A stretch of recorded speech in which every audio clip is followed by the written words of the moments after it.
say that those who cannot race, they broadcast, but today, this is the day where all that is thrown out the window. This is about everyone trying to do the best, not just for themselves, but this is to prove to them against the world that their company is the best company around.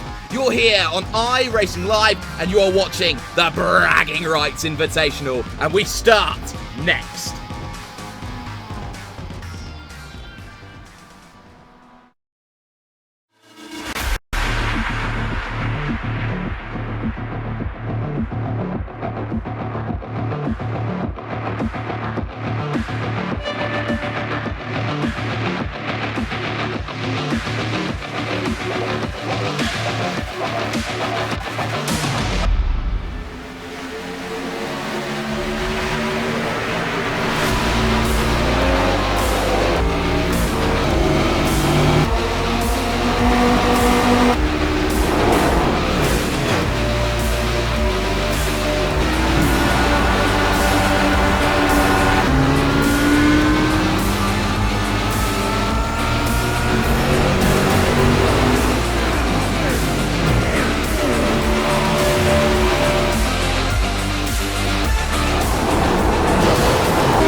Three races over the next 2 hours and 20 minutes each. A race at what is one road circuit, one oval circuit, and one roval circuit. We're here at Sebring for what will be the modified circuit here at Sebring International Raceway, and what will prove to be a fantastic opener in this trilogy of races in your Bragging Rights Invitational.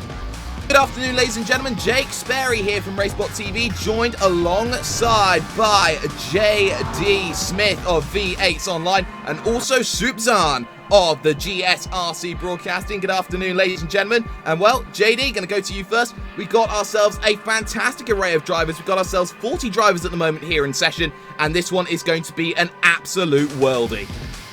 Jake, this is such a special occasion. These guys getting together for the first Bragging Rights Invitational.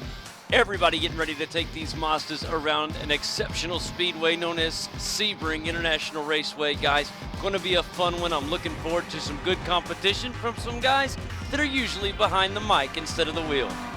Yes, most certainly. And Soup, well, you have to say there are quite a few drivers from quite a few different broadcasting companies. We've got the likes of Racebot, Apex Racing TV, we've got the likes of GSRC, and we've also got the favourites because we have the iRacing officials racing as well, the likes of Nim Cross here in this session as well. So everyone out here for a good time, but in the end, some are going to be playing for keeps, especially the likes of Alex Simpson, Pro Series driver for the iRacing World Championship Series. And looking at some of the lap times out there during the practice section, I am glad I'm up here in the booth and not down there on the track, because there's some good times going on. What's going to be interesting is the random start for the grid, where they shake them up, so the practice times, qualifying times don't really matter. Oh no, they certainly don't matter at all, but it will be a really interesting race to go forward. Now, the fact that we're using this modified Sebring circuit here, JD, this is going to throw in quite a few things, quite a few intricacies here and there, because you're going to find yourself, you're not going to run that sunset bend normally, you run a little bit longer, it's a little bit tighter as well, so you have to be a bit more precise, and that turn 2 corner is going to be so difficult when you've got 40 cars bottling up into what is a very, very tight one-line Suitsal corner. Yeah, it's not so much once everybody gets into rhythm. It's going to be the start of this race that I'm most concerned about, boys. A lot of these guys getting the feel for it early. They're going to go down into these first 2 turns. I'm very concerned about these guys getting in together. If we can get through the start of this race clean, we should be okay for a great day of racing. Certainly will be, and well, looking at this one, Soup, this has got a lot of potential to move forward. This grid will certainly be very interesting, but will also be interesting is seeing those pro drivers try and get to the front. We don't know where anyone's going to be throwing up, but we have some fantastic names in here. The likes of Alex Simpson, Fraser Williamson's in here, the likes of, say, Alvin Nieves, and look at, say, Randy Chenoweth, who's organised this. There are some fantastic names, even Mr. Tuesday Night, Evan Pasoko here in session racing. We have got some fantastic names here driving in this series. Now, the interesting to see is Evan is as fast on the track as he is with his tongue, but One thing that's going to be interesting is the size of the field and if the draft is going to play. If somebody's going to be able to hang on to the back of somebody here with this shorter track, it'll be interesting if it's all going to come down to technical speed or if you can actually hang on to the back. Well, yes, that Almond Straight will certainly be a very interesting factor here at the moment. And, well, you have to say, practice times as things stand, Alex Simpson in that number 9, fastest driver here of the moment. We have our practice session all set up, ready and done. And in just a couple of moments, we can run you through your official grid for what will be this first race of 3 here in the Bragging Rights Invitational Series.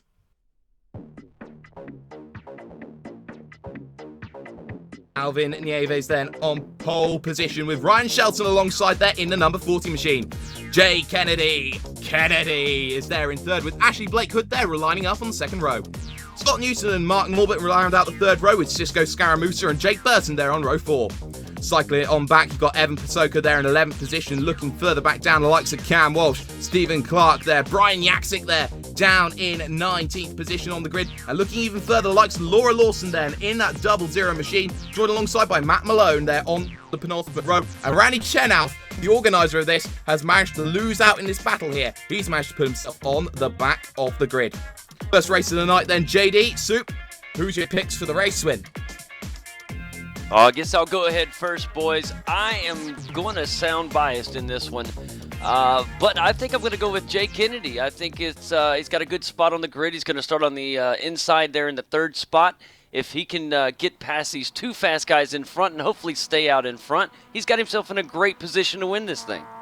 Engines revving then, and we are green flag underway in the air, and it's a very good start at the front from Alvin Nieves, who gets himself away 3 wide there in the middle of the pack as Scaramusa then has to deal with the likes of Jake Burton then as they fire themselves into turn number 1 for the very first time. Let's hope that everyone's clean. Nieves gets a clean run through, and I think everyone in the midfield is certainly going to bottleneck it up. 2 into 1 will certainly be the order of the day. Hopefully everyone gets themselves nice and clean. We already have a car there in the wall on the right hand side, couple of cars there as a big one happens then here in this opening lap of the race, the likes of which of Andrew Woodhouse. Woody's had a problem, so has Mark Norbert, and already Soup, a big one to start. Yeah, and keep an eye on Simpson, who's making his way through the field. He's already picked up about 5 spots, started way back.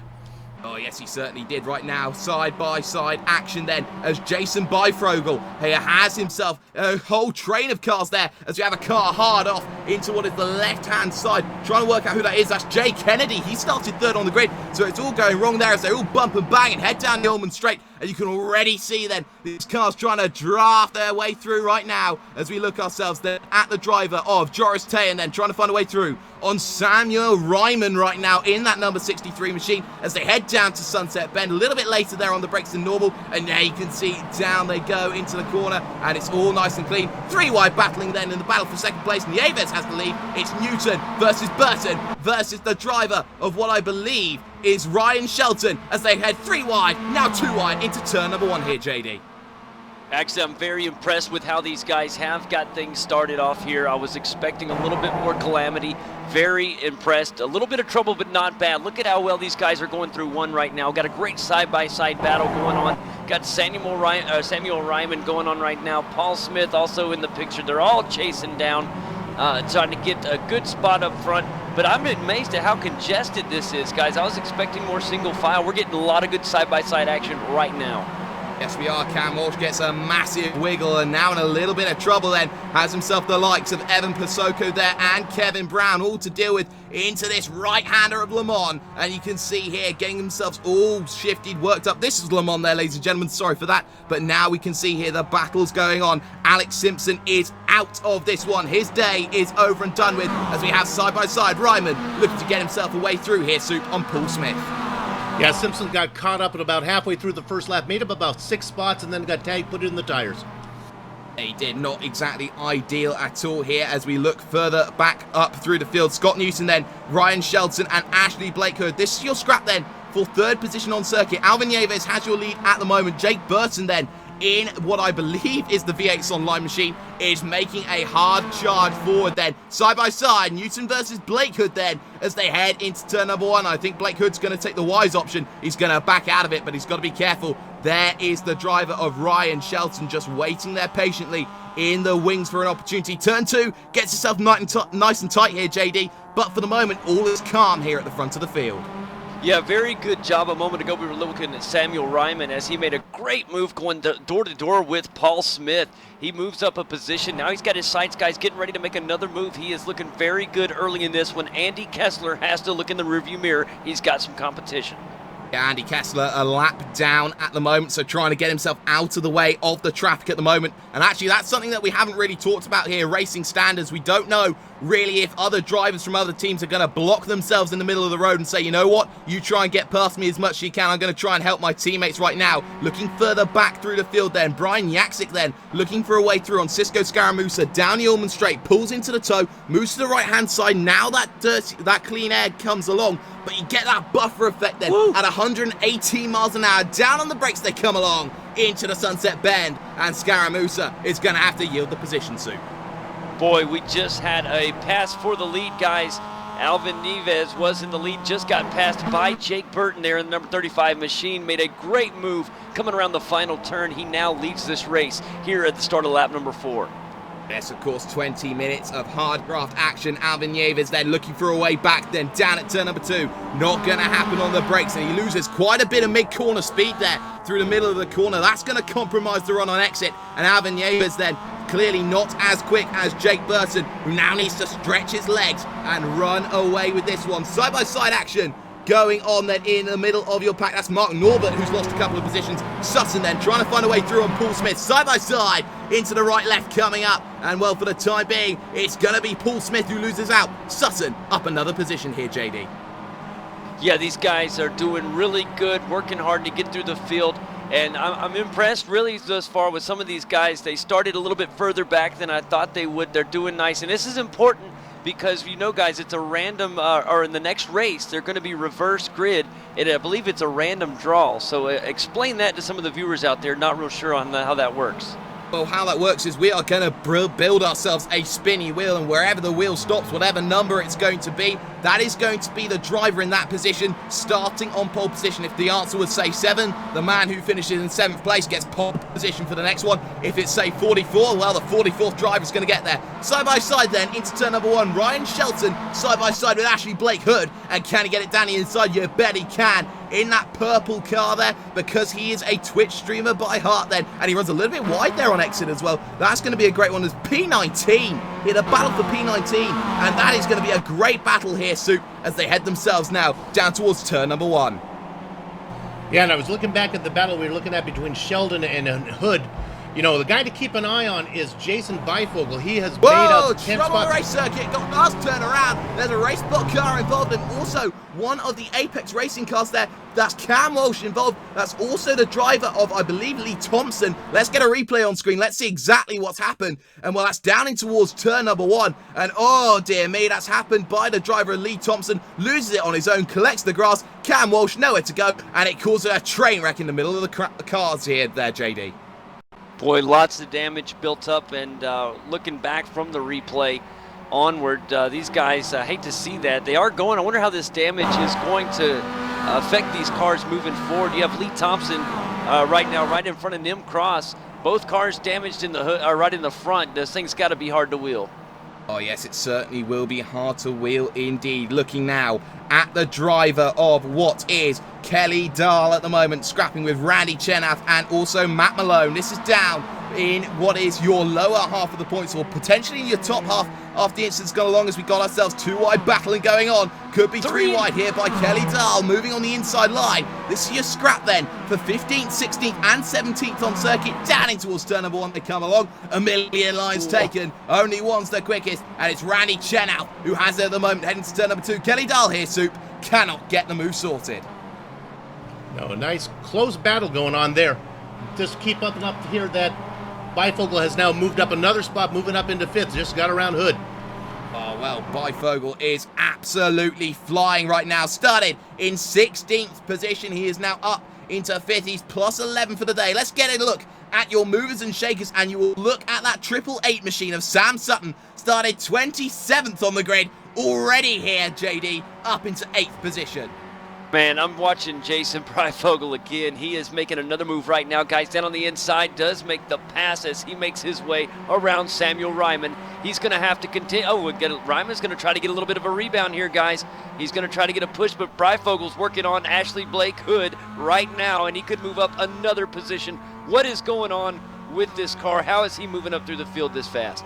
Oh, well, he's certainly showing what he's got, and he's actually pushing him down that front straightaway. Bump draft, you betcha, into turn number 1, and Breyfogle not quite close enough at the moment here as the halfway point comes into fruition then. Breyfogle looking again at the inside at turn number 2, but there is no room through on the esteemed Ashley Blake Hood right now, as they have to actually deal with the cars behind. Kevin Brown in that 114 here, Soup, getting himself really onto the back of this one as well. 5-car train could potentially happen in the next couple of laps, and that one could spell calamity in the future. Yeah, that's your best battle. 1, 2, and 3 are pretty much spaced themselves out, but a nice battle going on here for 4, 5, 6, 7, and 8.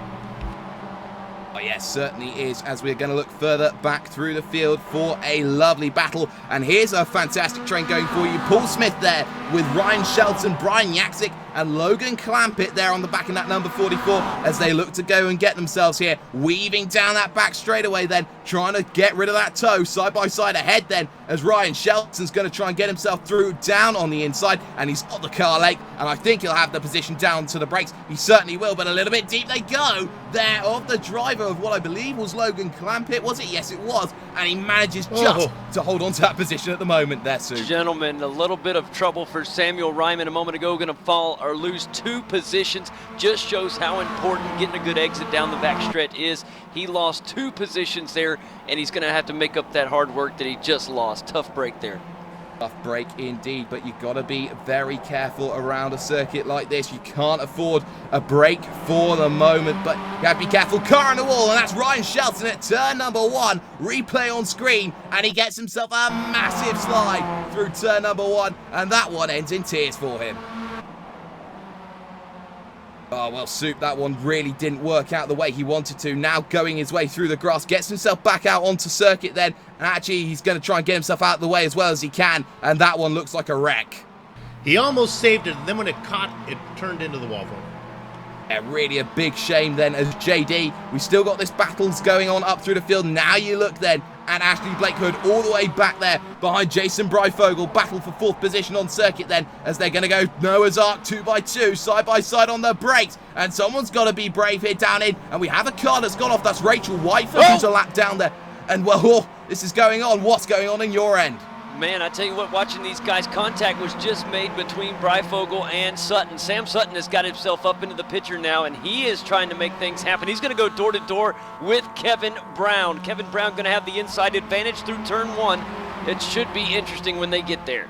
It really should then. Down to the inside goes Kevin Brown, and can he get the position? That's the big question. Outside line for turn number 2. It's not going to be easy as turn 3 does exactly the same then. Down on the brakes they go, and can he get themselves sorted there? 2x2 side by side, and in the end Kevin Brown can't get a position sorted. Sam Sutton up a position, but a big wiggle then from Breyfogle on exit, and this one's going to allow the opportunity inside line though for Breyfogle in. No room being given, door to door, into the right, then the left, and it's going to be Sam Sutton moving himself up into 5th position on circuit. He started 27th. He's up 22 positions in 13 minutes. This is fantastic, Soup. Yeah, go ahead, Soup. I was just going to say, he's running like a man possessed. 27th position. Tell us about it, Soup. Yeah, well, these 5 cars have been swapping positions each lap, not only up front, but all the way through the 5-car battle. And here they're at it one more time. Oh, yeah, they certainly are. Samuel Ryman then in a battle then on the back of Breyfogle and Brown down into the Sunset Bend. And it's Kevin Brown who takes the position for the moment, but cutback could be the opportunity. And Breyfogle's going to take advantage of this in the number 34. Jason Breyfogle potentially looking, but there is no room on that outside. Can't get the position. If you're wondering about that race lead at the moment, it's Jake Burst in the number 35 who holds the lead of this race as Alex Marshall finds himself in the wall for Apex Racing UK. Here he has a lead of 5.1 over Alvin Nieves, the driver who started on pole. Scott Newton then in 3rd position on his own, and Ashley Blake Hood holding off Sam Sutton for the moment here, JD. Yeah, Alex Marshall off. Looks like his day will be done as far as this race concerned. Tough break for him. But notice, guys, Jake Burton, of course, is your race leader. I was noticing on the front end of his car has some damage Just a little bit of damage. Don't know where he picked that up, but very interesting. He's got himself out to quite a nice-sized lead, guys. A little over 5-second lead. Yeah, he's really got the advantage holding out at the moment. Battle further down, Carr running himself a little bit wide. That's Pelly Dahl on the exit of turn number 3. He manages to get himself going. Replay then up on screen. Let's see how he's done that one. And he's done it all on his own here, Soup. He's managed to just lose that back end, as it's so easy to do in these MX-5s. Sam Sutton is going door-to-door right now. He's going head-to-head with Ashley Blake Hood. Oh, a little contact made, guys, as they go off into the wall here. And that is a tough break. Oh, it really is. And actually, you have to look at the driver then behind the car of Sutton. That's Kevin Brown then getting involved. Had a little bit of a tap on the rear there as the replay's up on screen. Managed to tap the back of Scott Newton, and that's just enough to send both of them off. A little bit of bumping and rubbings racing, but it does mean now that Kevin Brown's up into 4th, but fighting Breyfogle hard into turn number 1, and Breyfogle gets back into 4th position here, Sue. Well, Brown races for GSRC, and I announced for GSRC, so clearly there was like some type of sun in his eyes on that one. Oh, certainly, there certainly could be, but moving on forward, there also has to be a reminder here, RaceSpot TV primetime voting is still open right now. Make sure that you vote for your favourite series then, and we will broadcast it here at RaceSpot TV. Head over to RaceSpot TV /primetime, and you can make sure that you get your one and only vote there sorted as we look to move on into another season. But we keep on the action here in this race right now. Alvin Yavis there in 2nd, Newton in 3rd. 4th is Breyfogle, but then we got the 2 teammates, Brown and Ryman, then running themselves together in 5th and 6th and doing a fantastic job at the moment things here, JD. Yeah, I've been looking at the overall field as a whole, and these guys, you got to remember, most of these guys spend more time watching and broadcasting these races. I'm actually impressed with how well the lot of the field has done. We haven't seen a lot of trouble, a little bit here and there, but that is to be expected. A lot of close racing back and forth, man. This has been a very good start to this event. Matt Malone here on the back of the number 500 of Randy Chenoweth right now, side by side. And I think Randy's going to say, you know what, position's yours, Mr. Malone, as he continues to go side by side down towards turn number 1. He's not going to give this one up very easily, it seems to be, as they head themselves now into this turn number 1 long looping left-hander. And it's going to be all Randy's at the moment here. Man, fantastic battle with Fraser Williamson. He's going on the inside of Kelly Dahl right now. That's another good one. It's not for position. He's not getting out of the way there. Well, no, he's certainly not at the moment of Kelly Dahl. He is just looking for that one big fight. And you know what? You have every right to stay ahead if you think you're the fastest driver. And I think that's how Fraser Williams is seeing things at the moment then. And it might have been a little bit of contact there. Sam Sutton then trying to get himself involved. And actually, no, Kelly Dahl's going to come straight back across the circuit and hit Sam Sutton. So that one ends a little bit in tears as the final 5 minutes now come into fruition here, Sue. And Malone was able to make that pass, so he moves up another position. Still that great battle going on up there for 3rd, though. Oh, yes, certainly for 4th, sorry. Yeah, certainly is for 4th. Breyfogle now holding a massive train. Brown, Ryman, Clampetts there, Yaksic, Blake Hood, Paul Smith then on the back of that one as well. So, 6-car train heading themselves forward into the final 3.5 minutes here around this circuit. Jake Burton is walking away at the moment. He's got 8.5 seconds over Alvin Yaves in 2nd position. Breyfogle here in this massive battle for 4th place, and Kevin Brown and Samuel Ryman just waiting to take their opportunities as Clampett runs a little bit wide there, Sue. Clampett quietly making a great run, 24th to 7th, 17 spots. Been a great run. Oh, he certainly is. You don't have to make these positions all extravagant and flamboyant. You can just make the move one place at a time, and it will certainly pay dividends in the end here. And JD, with the final few minutes, I think the gloves will most certainly come off as they head into the final few moments. I think they already are. Look at Kevin Brown. He's starting to make a move, get up here right on the rear of Jason Breyfogle. This has been the best battle of the race between these top between positions about 4 through 7, and they have continued to entertain. Here he comes right now, guys. Kevin Brown going to look to the inside. He used a little bit of the draft down the backstretch here. As they go in, he'll have the inside. Should have the turn and the pass. He does. If it sticks, that's a great move. Oh, he's got this one. He cuts the nose as well, almost into the barriers then. Brightfogel couldn't find anything, but now they head themselves back down this front straightaway. Timer is ticking, and Brightfogel now stuck hard there underneath the slipstream and looks to go to that left-hand side. I don't think he's going to go and chuck out and make that move down towards turn number 1. No, backs out of it for the moment here as they're chasing up on Jay Kennedy, car a lap down. As you can see, a little bit of a wider line taken there by Kevin Brown. That could compromise him down to turn number 2. Doesn't at the moment, Soup, but this one, certainly a great battle for 4th position. Yeah, Kennedy's going to have to work to get that 444 car out of the way here. I think they're probably going to catch him before the race is over. Certainly could catch before the race is over. Timer is ticking though, and I think we're going to see the white flag this time by for the number 35 of Jake Burton, trying to get himself in through the traffic. Ryan Shelton through down the inside of Jack Davidson, and we're seeing some fantastic battling then down in this group. Then Brown, Brightfogel, Clampett, all three of them all on the back of each other. And well, with Logan Clampett's speciality being oval racing, he's certainly going to be a big candidate moving forward right now, as you're going to see here side by side potentially then as they head themselves on the brakes. Brightfogel round the outside goes Clampett, and he just manages to avoid that back marker of Kane Kraft then, and they get themselves side by side for the final lap. This is your final lap. This is going to be absolutely fantastic, JD. Yes, final lap underway. It doesn't get more white-knuckled than right now. We're door-to-door right now. Logan Clampett with Kevin Brown. And these guys got to get around Jay Kennedy there, a lapped car. And it's, oh man, look at this. The big turn and a great benefit right there in front of Kevin Brown. Logan Clampett has taken the position.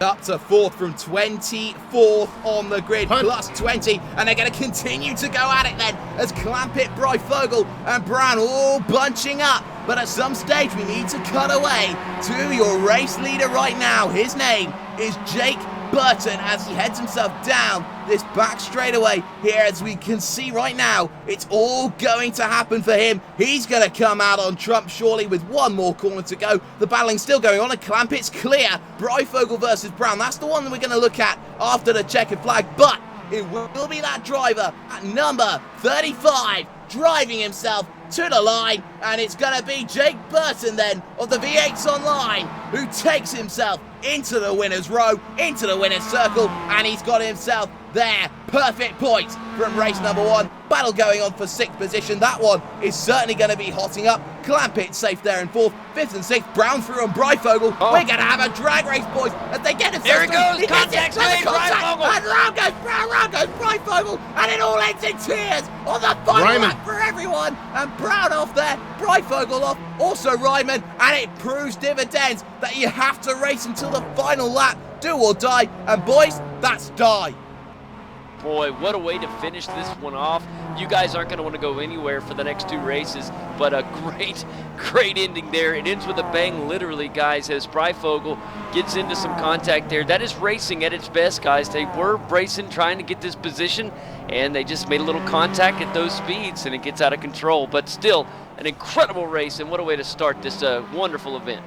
Oh, it was an absolutely fantastic opening race. Let's see then if we can just catch ourselves a replay then of that final incident. That one has really hurt everyone then. They're up for really big points then. Replay then up on screen. And this one is between Brightfogel and Brown. And you can just see here, Brightfogel then had to take to the grass to try and get himself through. Was so desperate for that position. I think he was being a little bit too desperate here, Soup. He was trying to get himself down the inside. In the end, tags the back of Kevin Brown, and once you lose that back end, it's all going to be ending up in tears.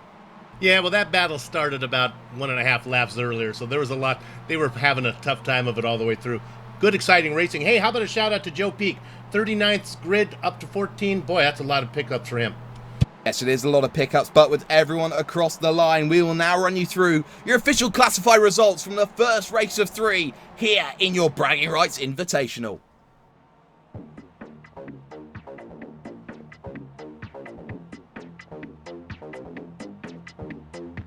Jake Burton then takes the win by 10 seconds over Alvin Nieves of Racebot TV, who was running himself then the pole sitter in this race. Scott Newton was closing hard in the end, but could only manage 3rd place, with Logan Clampett up 20 positions into 4th.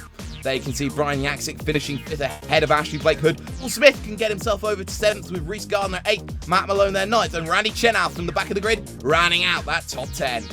Looking back down the further pages, there is Evan Pasoko. Quiet race then. -2 for the day there in 30. Big move for Joe Peak then. He's up a massive 25 positions there in the race. And we've had some big losers as well, the likes of Cisco Scaramusa. And as we look for the drivers a lap down, the likes of Jay Kennedy, Ken Craft there down. Jack Davidson in the number 3 as well. Also down Andrew Woodhouse, Fraser Williamson, and even the likes of Rachel Whiteford as well. 8 laps off the pace.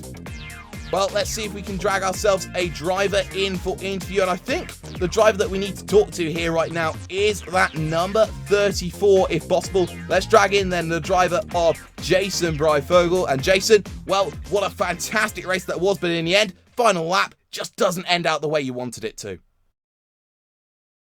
Oh, no, Kevin kind of crowded me into the grass there, so I took to the grass. That's what you do. Last lap. Last lap, but it's been some fantastic racing throughout, and well, 2 more races to go here in this invitational. We're going to go to the oval next, and it's a completely different mentality from this close quarters fighting then on a road race. So do you feel that you just have to just keep there, keeping that draft, make sure that you're scoring consistent points now from here on in? Oh, definitely for the oval race, because I'm not an oval racer. I've done exactly 1 race in official for oval. So I'm going to be just hanging around probably at the back. Like a wise idea. But Hugo, we're going to now turn to you because you have the wheel there in what is control of the cameras. We're going to spin that wheel and we're going to see how reversed this grid is going to be for the very next race.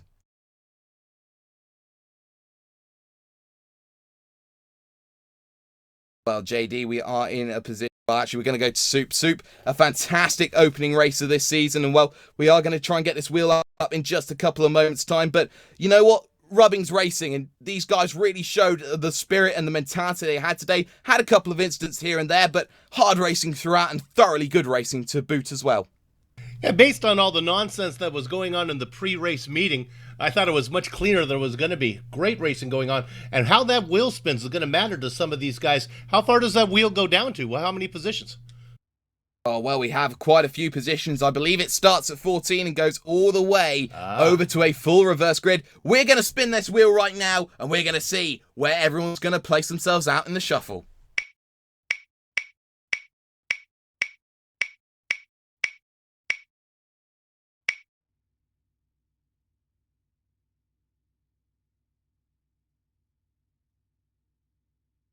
Number is 44. It's a full reverse grid then, here for the second race of the evening. So that's going to mean Rachel Whiteford will put her car on pole position, Andy Kessler second, Nim Cross up in third, and for a couple of drivers, that's an absolute lifeline as they move into the NASCAR Infinity cars here at Soup.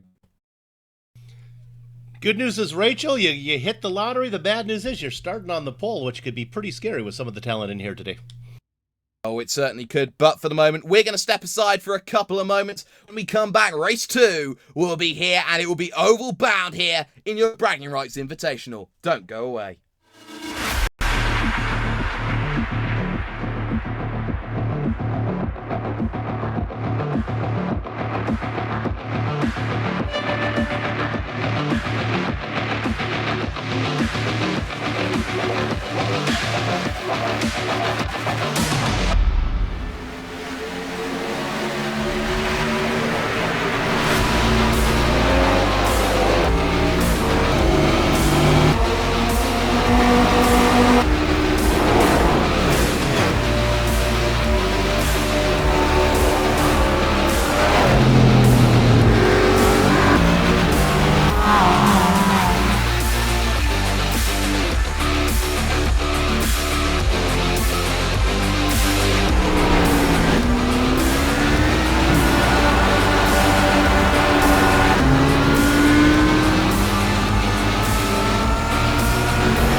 Welcome back, ladies and gentlemen, to the Bragging Rights Invitational. This is the second part of a three-part triple header here around what is a fantastic series. This is now the oval stage of this one. We've moved away from Sebring. We're now here at Auto Club Speedway. We are here sitting very prettily in Fontana, California. And well, this is certainly going to be an interesting race. Jake Sperry, change of booth this time though, because we are joined by the fantastic Rudy Cummings of Max Speed TV. And who knows, we might find someone else later on. Rudy, a fantastic race this is going to be moving on, but this practice moving on for what is 10 minutes, this is going to be a very interesting one moving forward. Oh, it's going to be exciting. I think we're going to see some great racing out here amongst a lot of good drivers, so I'm excited. I'm ready to go.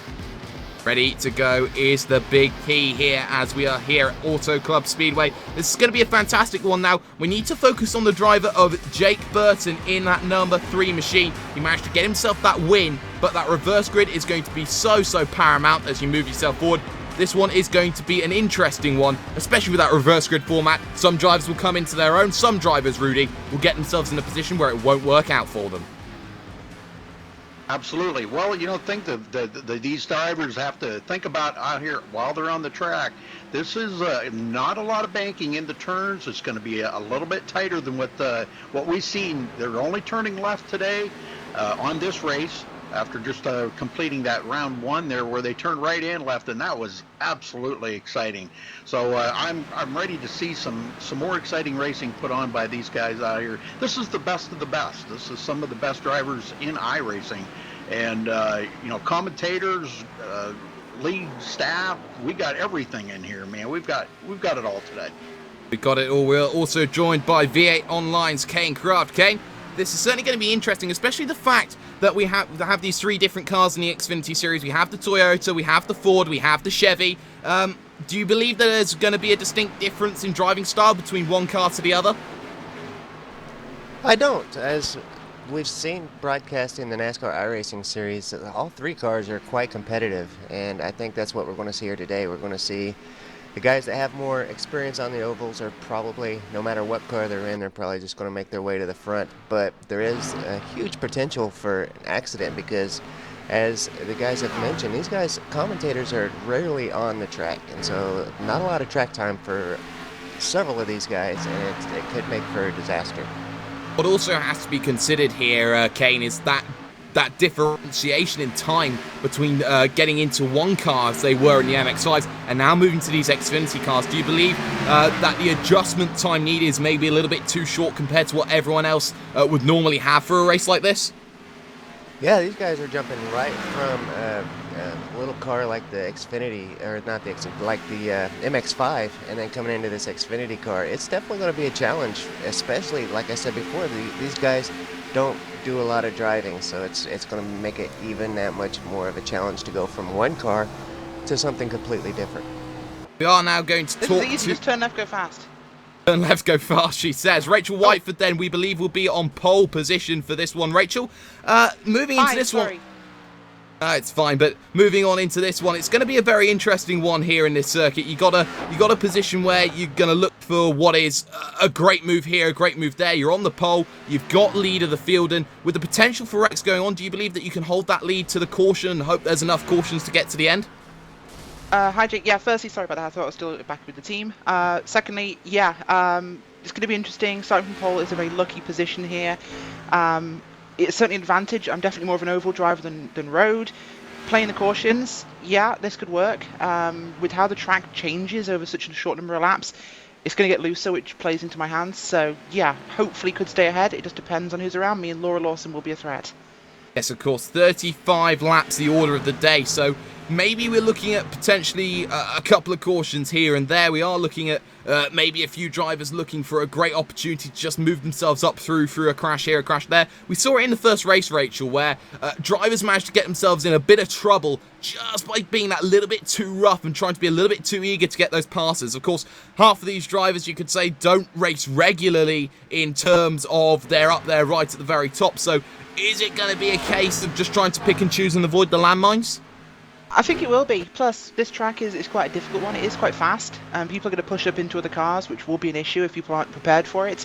And on top of that, you also got to remember that with how much looser this gets over the run, and the car will get much looser, you're going to have to look for grip, which means people might be on unexpected lines, and it can get loose, and people might see people coming off turn 2 losing the back end, or coming off 4 losing the back end, and that can cause issues. So it's mostly going to be a case of be careful, be cautious, and try and look for opportunities where you find them, but draft is super important here.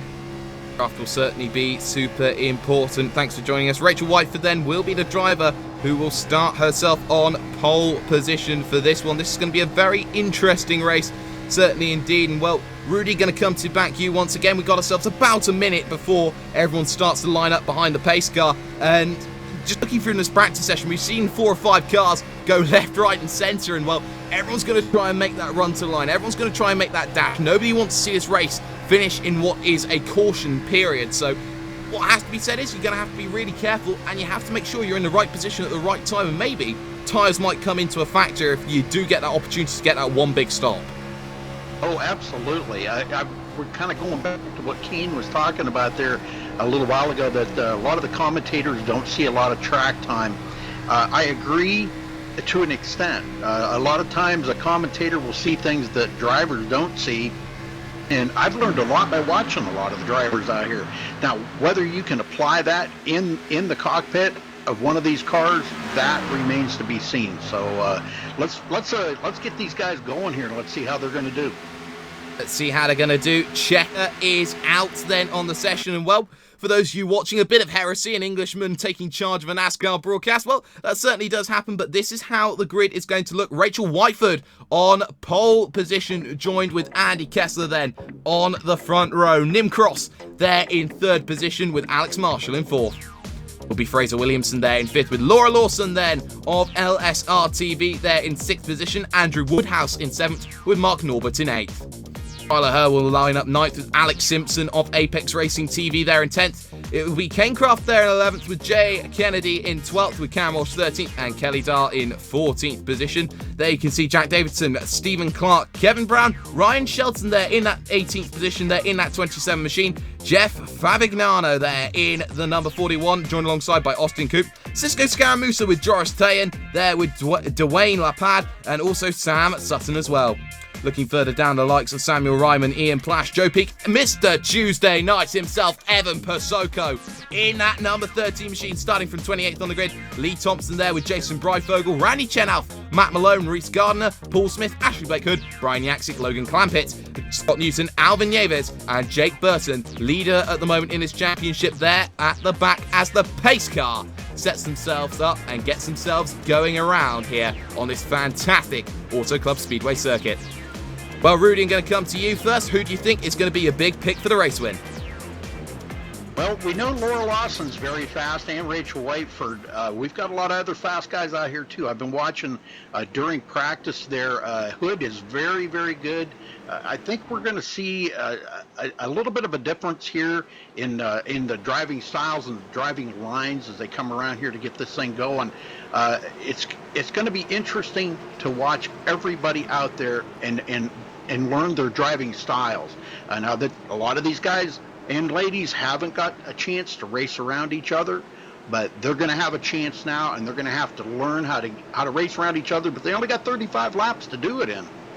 Yeah, 35 laps is going to be the big one you need to look at here, Kane, and it's going to be a difficult one. You are going to see some drivers get impatient very early on, looking to try and make that big money shot move in the early parts of this race, but you have to play the patient game around here. You have to be really careful, and you have to make sure that you line yourself up perfectly moving on forward.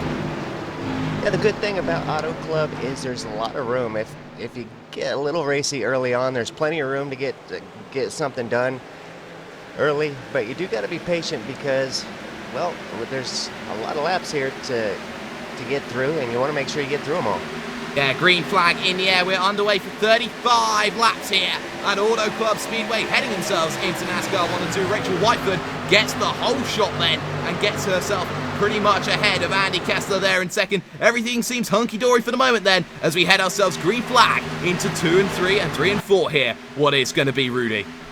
Well, we've got 3 wide back here for 3rd and 4th and 5th. Nim Cross actually passed up there by Laura Lawson.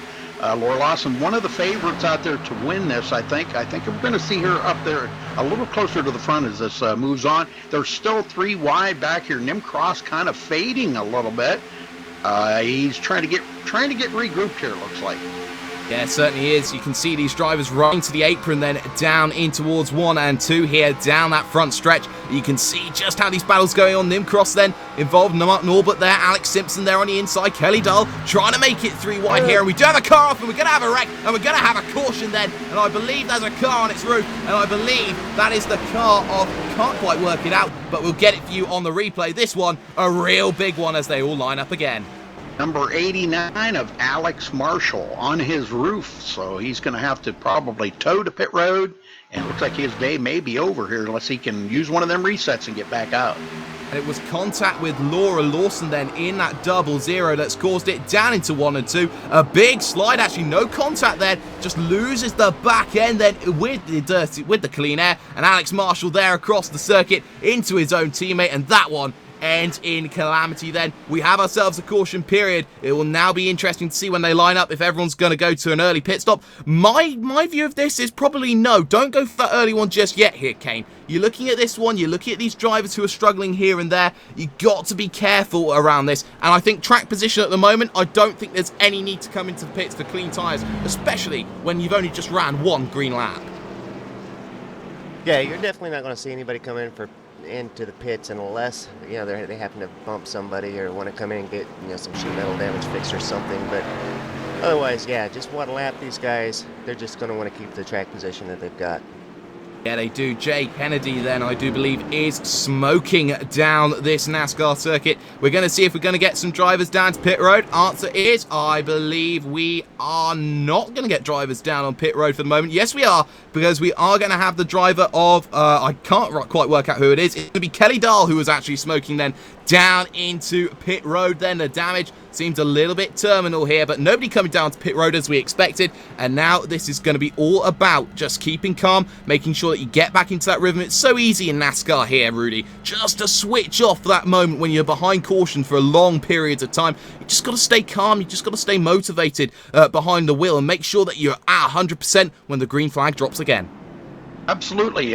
Concentration is a big key factor here for a lot of these drivers. It's paying attention to where your lines are and where your marks are on the track. And Rachel's doing an absolutely amazing job out there in the front right now, leading Andy Kessler there and Fraser Williamson. This is exactly what this kind of fits right in her wheelhouse right here. She is absolutely great on these oval tracks, and she's out here to show it. Certainly is. Austin Coop then in that number 53, one of your biggest movers and shakers here, Kane. He's up 11 positions as things stand at the moment, and you know what, with another big incident like that, he could benefit massively through this field. It really does show that even in a short space of time you can make great inroads around a circuit like this. Absolutely, especially when there's an accident like what we've seen there. You can gain 4, 5, 6, 10 positions whenever everybody's slowing down for an incident. If you're able to, especially when you got so much room like here at Auto Club, just go way around everybody and there you go, gain 8 spots just in 1 lap.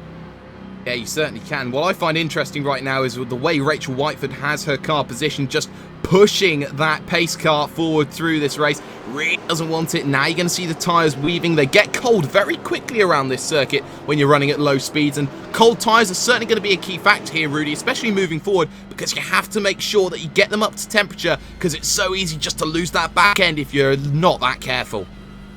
Oh, that's for sure. And then another thing that they've got to think about too out there is the cool down cycle on these. After a while, these tires kind of get that cycle on them that if they get cooled down and heated back up too many times, it's time to come to pit road and change them for new ones. And sure, you don't want to do that too awful much here in a 35-lap race.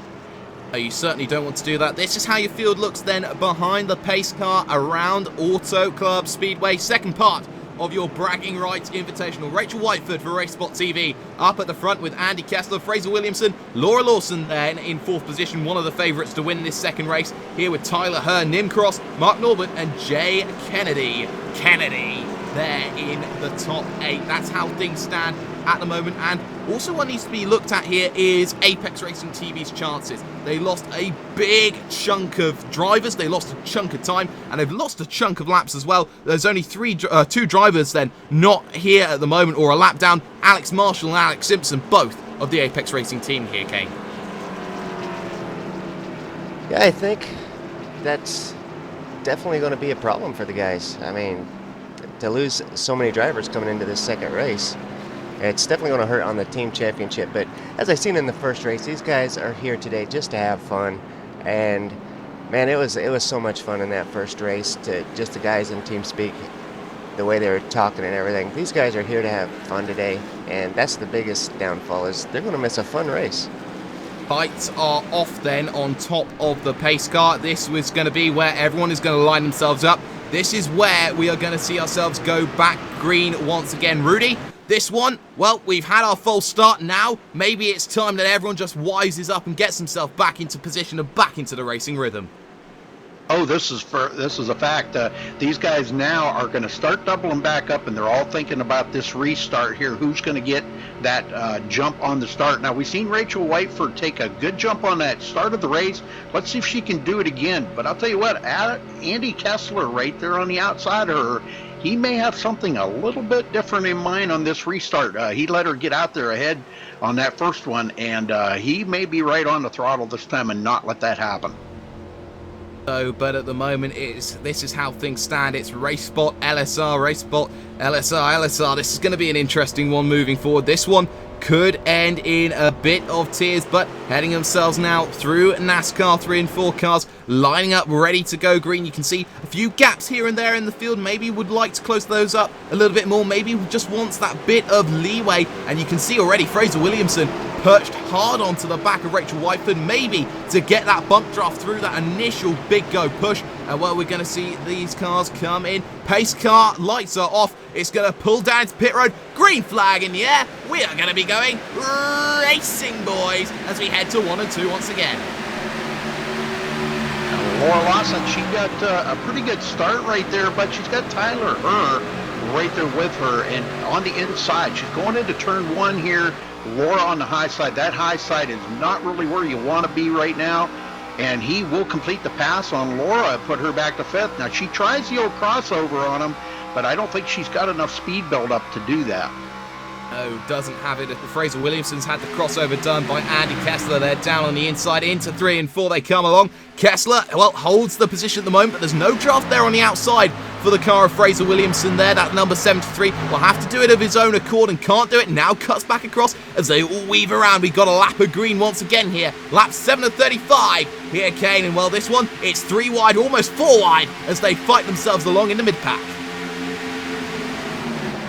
Oh, trouble on the road, and we have ourselves the driver in the wall there. That's a Race Spot car, if I'm correct. I think it's the number 21 machine. Yes, I believe it is the number 21. We're going to stay green for the moment. That's Cam Walsh. It's number 22 who's got himself into all sorts of trouble. And Kane, if you're there, that one is not very good for the Race Spot driver. No, that car looks a lot worse for the wear. He's got a lot of damage to that machine. Certainly does, but we have a 5-car breakaway as things stand. Rachel Whiteford there, Andy Kessler, Fraser Williamson, Tyler Herr, and Laura Lawson. 3 wide, caution flag flies. We've had an incident, boys. Oh, this is an absolute big one. Cars spruing across left and right. Kevin Brown, one of the cars, having to get himself out of the throttle, and this one's happened in the middle of the pack then. That has just happened. Kelly Dahl, I believe, involved in this one alongside, I believe, another Apex Racing car as well. And well, Rudy, let's see what's happened. Well, I'm watching here as Sam Sutton. It looks like Sam was involved in that in some way. I'm trying to look at the replay now and see if I can figure out exactly what happened to him. It's Sam Sutton and Jack Davidson, not quite too sure there, but I believe Jack Davidson there getting himself involved in an incident in the mid-pack, coming out of 3 and 4. Move yourself across, both trying to get into the same lane. 2 into 1's not going to go, and we have ourselves our second caution out here. Yeah, they were 3 wide going into 3 here.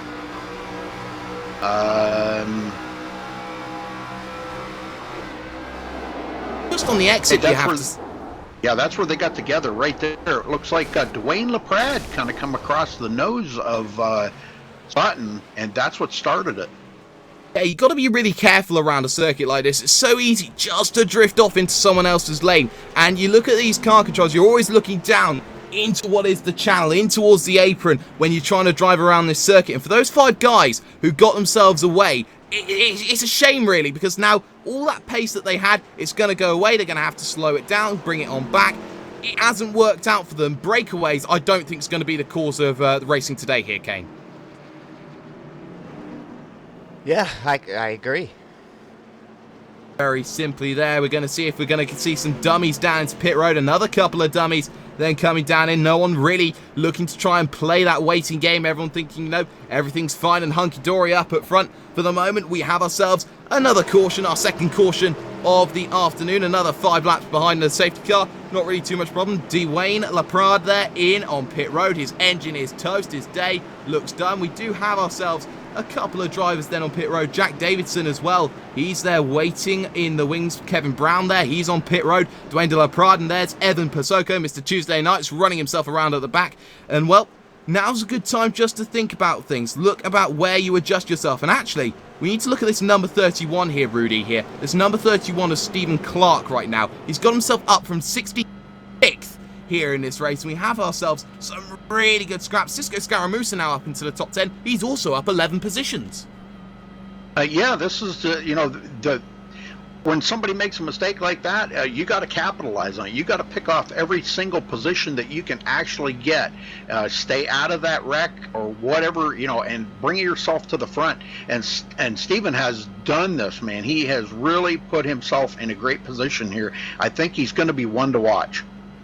One to watch indeed. Alex Simpson then, the lucky loser. He gets himself back then on the lead lap. That's a very good thing then for the Apex Racing Black Stripe Grand Prix Series driver. He's really looking after what was a torrid lap 1 incident to get himself back in the pack, and who knows, that 1 lap could be the big benefit, and also it's going to benefit Cam Walsh as well. We saw him here, Rudy, get up into the wall. That one is really not working out, and we're going to interview right now with the driver of Cisco Scaramuza. Rudy, take it away. Hi, Cisco, are you there? Yeah, I got you, Rudy. Well, Cisco, you're running pretty good here. You've come from 21st up to 10th. You've managed to stay away from all that wrecking and everything that's been going on. How's the car feel out there on the track tonight? The car is actually pretty welded to the ground. I was surprised.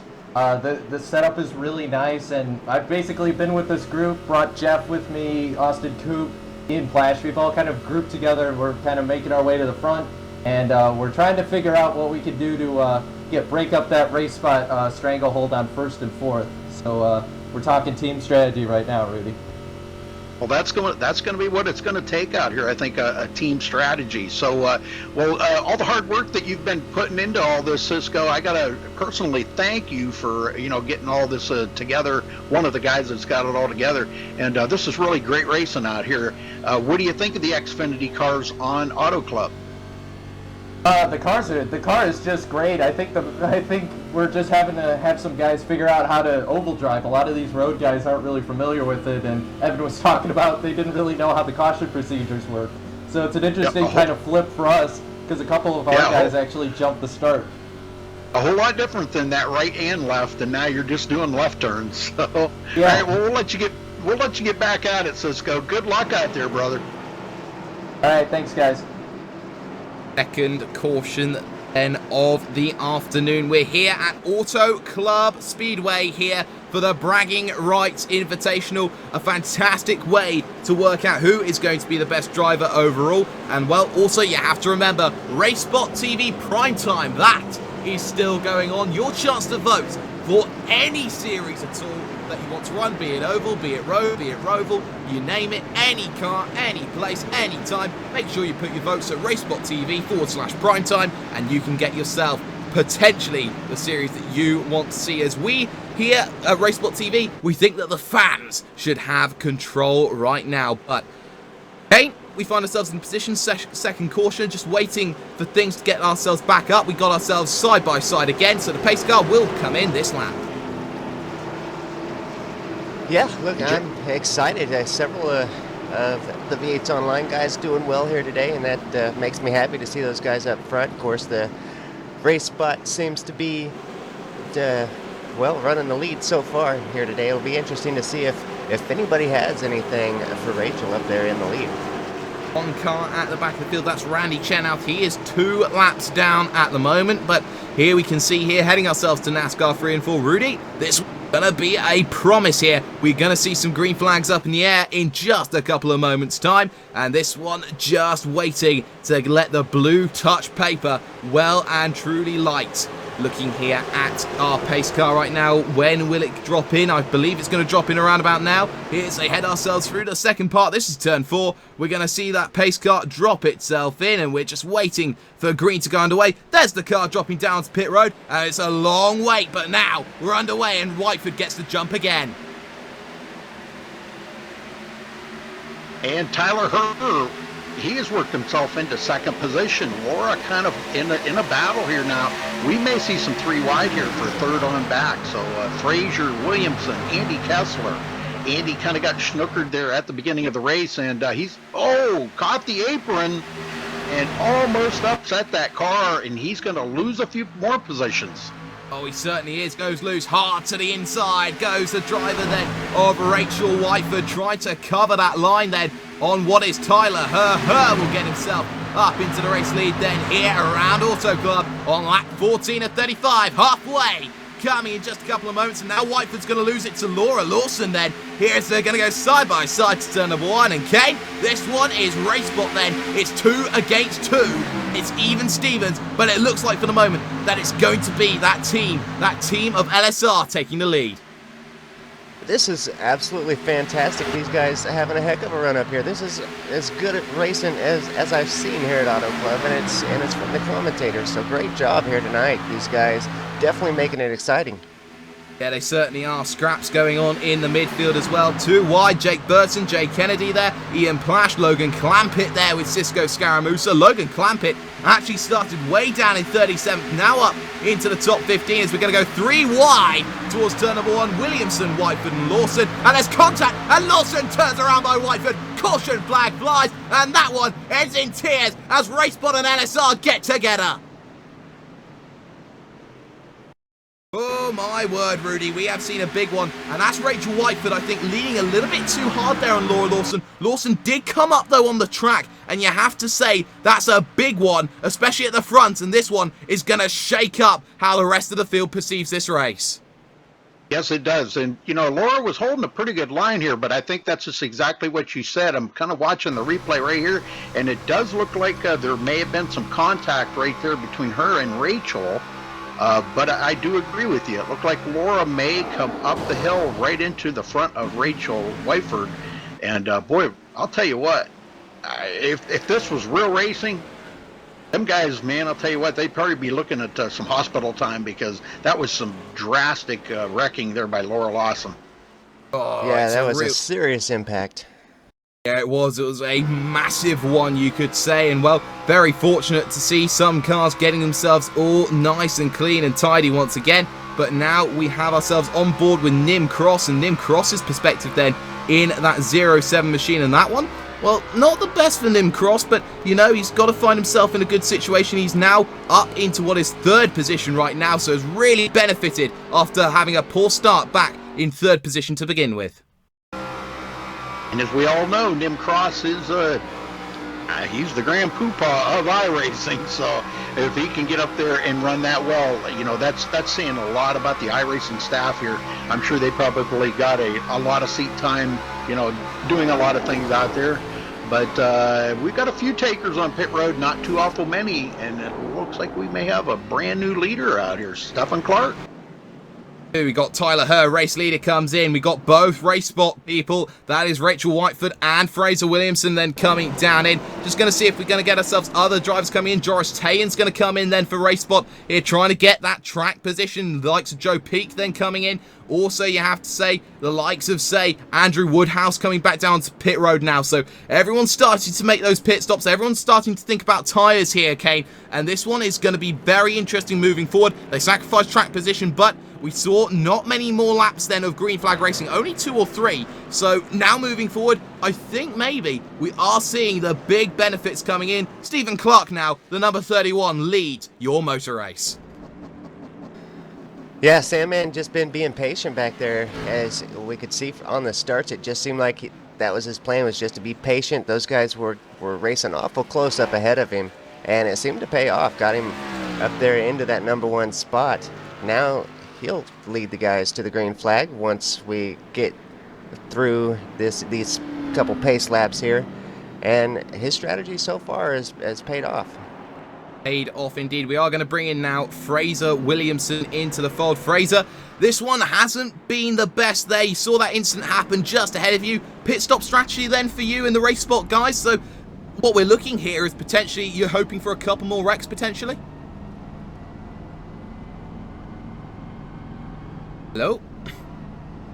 Well, it seems we do not have a Fraser Williamson here at the moment, but we are going to continue on our way. Martin Orbit now going to head on to pit lane in the second part. So I think that's a big strategy flaw there, you could say, right now here, Rudy. Coming in that second lap compared to that first lap, you're going to lose more track position. Austin Coop also going to come into pit road. So now you have to say it is going to be one of those things where these drivers look for that track position and then making that move a little bit too late then, it's just not going to work. Dwayne LaPrade also coming into pit road.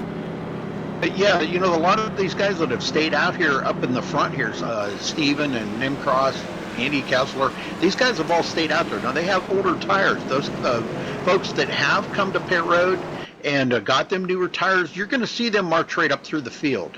It'll take a lap or two for them to get a little heat build up in them tires, but I think we're going to see them guys march right back up through. Big reprieve for Laura Lawson. She did use her reset and got back out there. I was looking to try to find her here. She is going to be restarting in 30th after that massive accident she had there. Man, that was just truly unbelievable, the bouncing and twisting that she did right there. Well, we're going to try and bring her into the commentary box right now. Laura Lawson. Laura, not the instant you'd want. You're up there inside the top 5, scrapping hard with race spot then for what is a race win. But in the end, that instant does come along, and now all that work's going to start all over again. Yeah, it's all for fun, though. I think I'm in 13th, so we're going to try to get a top 10 out of it.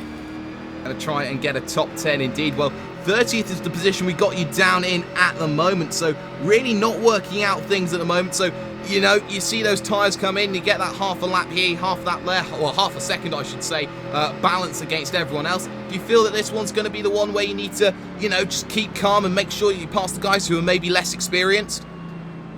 Nothing about keeping calm. We're going crazy. We're going to go on the floorboard, and we're going for as many positions as I can get. As many positions as possible. This is going to be a fantastic one to see. The second story of the afternoon. We're going to see these guys go from front to back after the caution. Thank you for joining us. Laura Lawson then in what is that number. Try and work it out. That 00 machine then for LSR TV. Thank you for joining us. Well, we now find ourselves in a fantastic situation, Kane. We're now just waiting here as these cars are going to go side by side once again. I believe this is going to be our last lap under caution as we're going to head ourselves once again, 15 to go when they cross the line. Yeah, I've noticed that Logan Clampett is up around that 5th, 6th position there. And that's definitely going to be a challenge for these drivers up here at the front. Logan Clampett, of course, no slouch on these ovals, professional driver here in the iRacing simulator world. So these guys definitely got a challenge ahead of them. Certainly do. Yeah, Logan Clampett then, black stripe as well in the NASCAR Peak Anti-Freeze series that you see on iRacing Live. We are going to go to green in a couple of moments as we're going to see that pace car peel off once again down into pit lane for the 3rd time here today And well, we're going to see just this way. Car comes down into pit lane. We're going to be underway. Stephen Clark will get the whole shot, and he'll get himself away as they're going to go 1, 2, 3. Cheese formation behind. 3 wide then in the battle for 4th, 5th, and 6th here, Rudy. Yeah, Nim Cross didn't get a good start on that, and he's going to get passed up there by Andy Kessler. Now, he is trapped on that high side, and this opened the bottom up there for Logan Clampett and many others to get in there. Cisco Scarmuzza, he moves right in. Ian Flash. So that really opened up the door. Nim Cross goes back to 6th real quick. Andy Kessler then picks up the lead of your motor race down in towards 3 and 4. And that high line certainly not being rubbered in here, Kane. That one's going to be a big benefactor as well. You can see going backwards, Nim Cross then on the outside loses 1 position, 2 position, potentially 3 or 4 more. Yeah, seen the same thing with once leader Sandman Clark. He got out to that outside and just fell back, lost 4 spots there. Logan Clampett then to your race lead then with just 13 laps to go here around Auto Club Speedway. Clampett, Kessler, Plash, Scaramouza then side by side with Clark, getting very close, almost going to bump and run a little bit then as they're 3 wide behind. That's Blakewood there with what I believe is Nim Cross and Kennedy. As Cisco goes back to the 5th place now. Jake Burton coming back up through now. He was up in the front earlier there, won the MX-5 race there earlier. He is trying to do his left turn only race out here today. But he's come up through the field starting 40th and is running in 6th place. So Jake Burton on the move. Jake Burton cutting losses then with Logan Clampett, battle for the title, but at the moment it just seems Logan Clampett then walking away with this one, starting to get that big gap that we were looking to expect. Plash there in 2nd place in that 924 as we got ourselves 3 wide into 2 as they head into 3 and 4. Scaramouche held out on the outside and he's going to lose all the toe, all the slipstream and all the positioning as well. Through the middle, thread the needle, 3 wide we go. Jake Burton, move yourself up into 3rd position, my son. Great job by him, man. That was some driving to do that on the outside here at Auto Club. Really says a lot about the race groove maybe moving up the hill just a little bit because we haven't seen much success on the high side so far. Caution flag flies though. We've had ourselves an incident through 1 and 2 and this one has ended in a few tears here and there. Cars in the wall, Joris Tayen is there, replay up on screen. This one has ended in tears.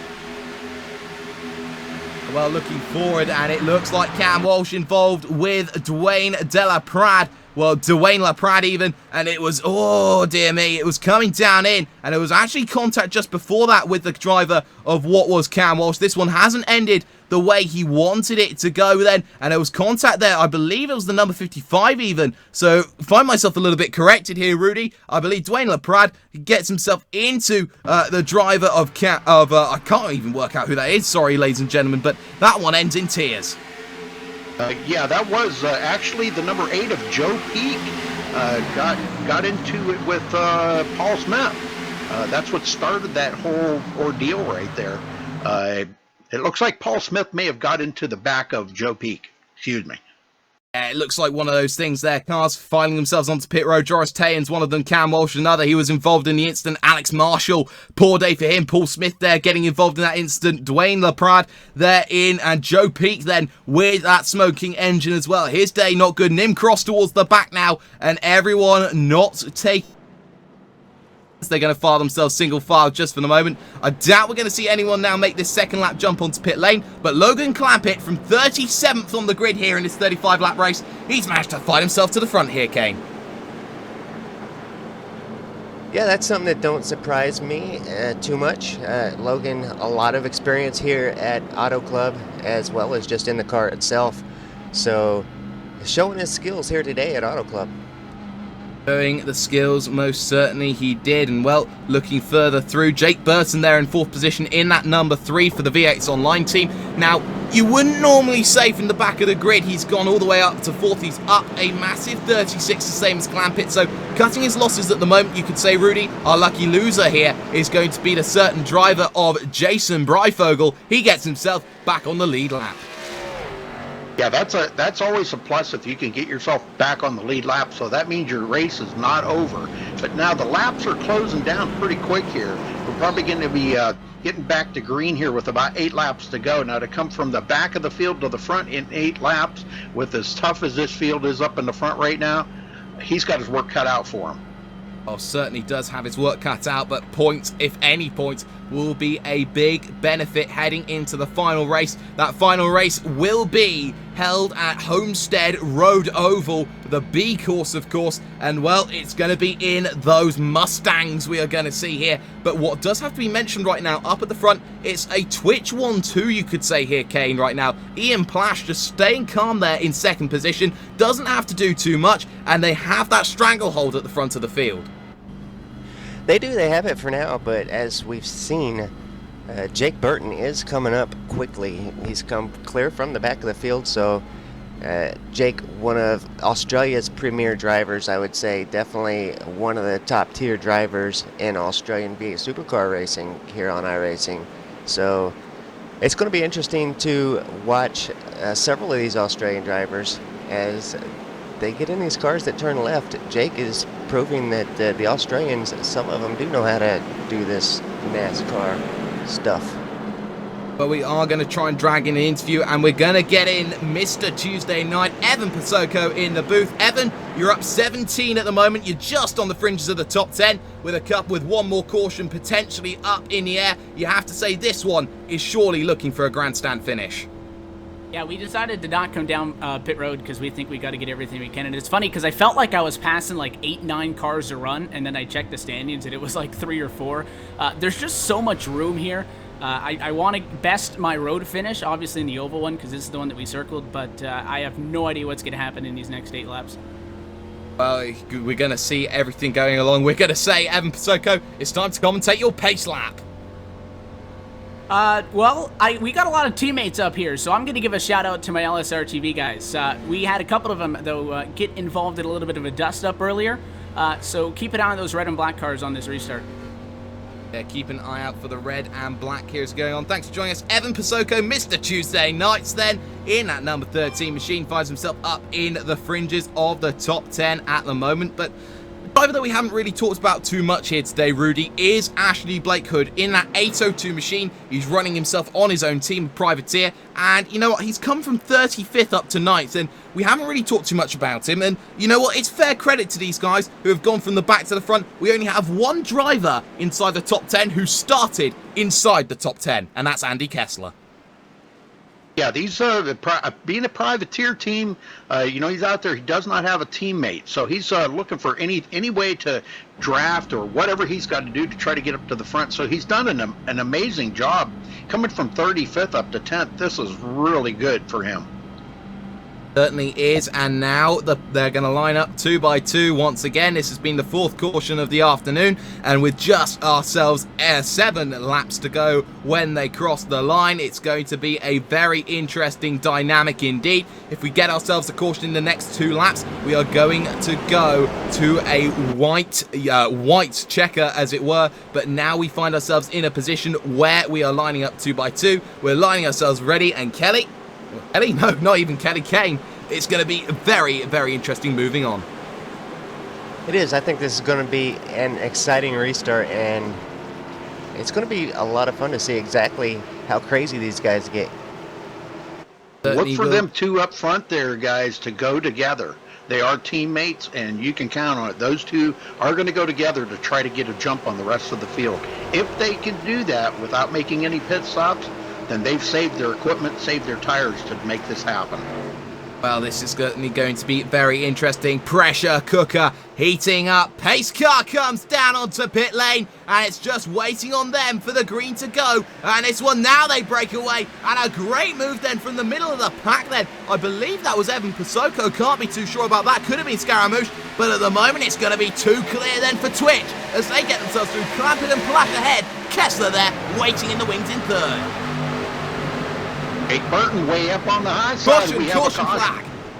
Yeah, we have ourselves a caution already, and that's going to mean we're going to have ourselves 1 or 2 laps to go. It's all happened towards the rear of the field once again. It's Rachel Whiteford turnaround was up towards the front, and this one has not ended very well for what is the driver who started on pole position for this one. This one has ended in tears for one of the favourites of this race in the number 51 here, Kane.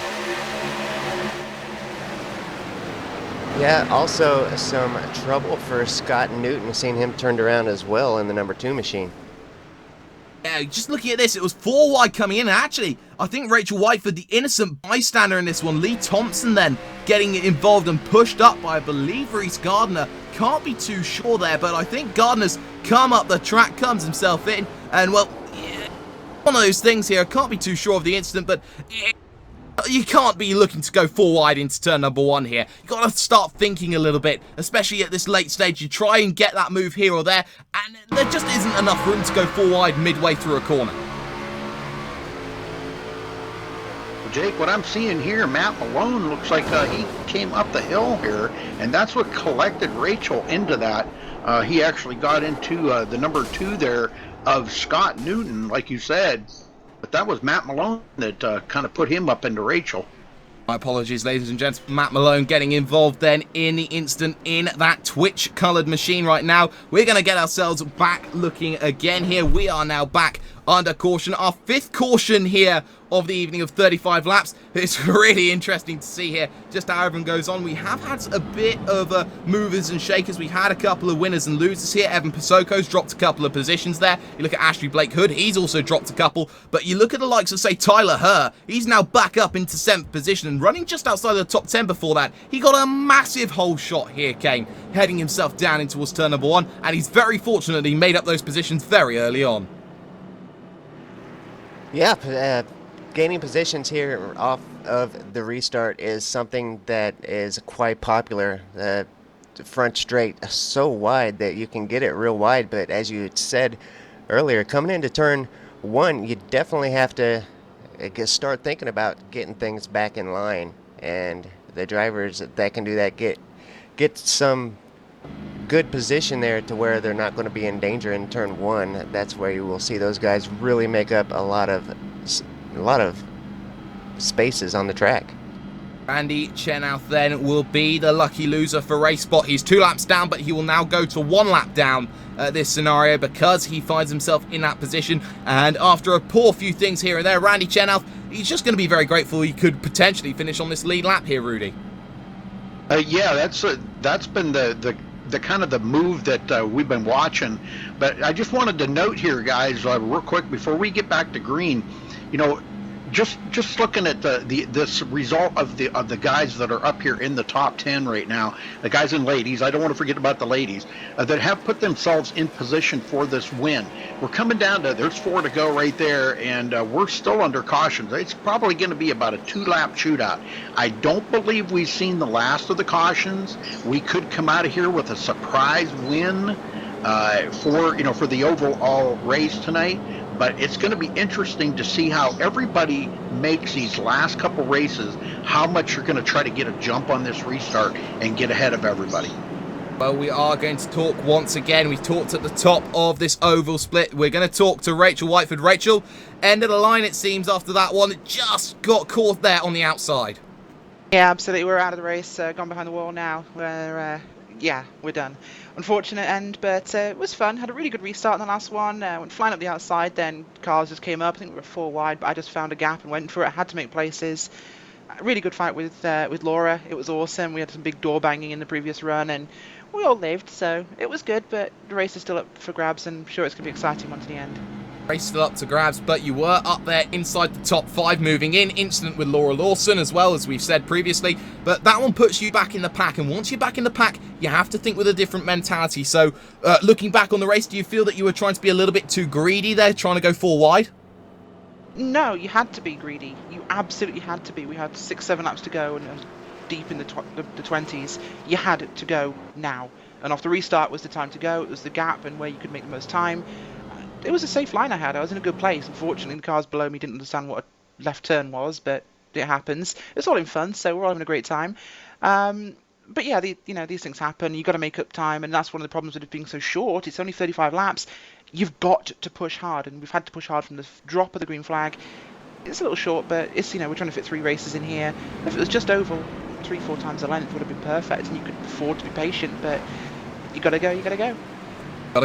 Rachel Whiteford then out of the race for Racebot TV.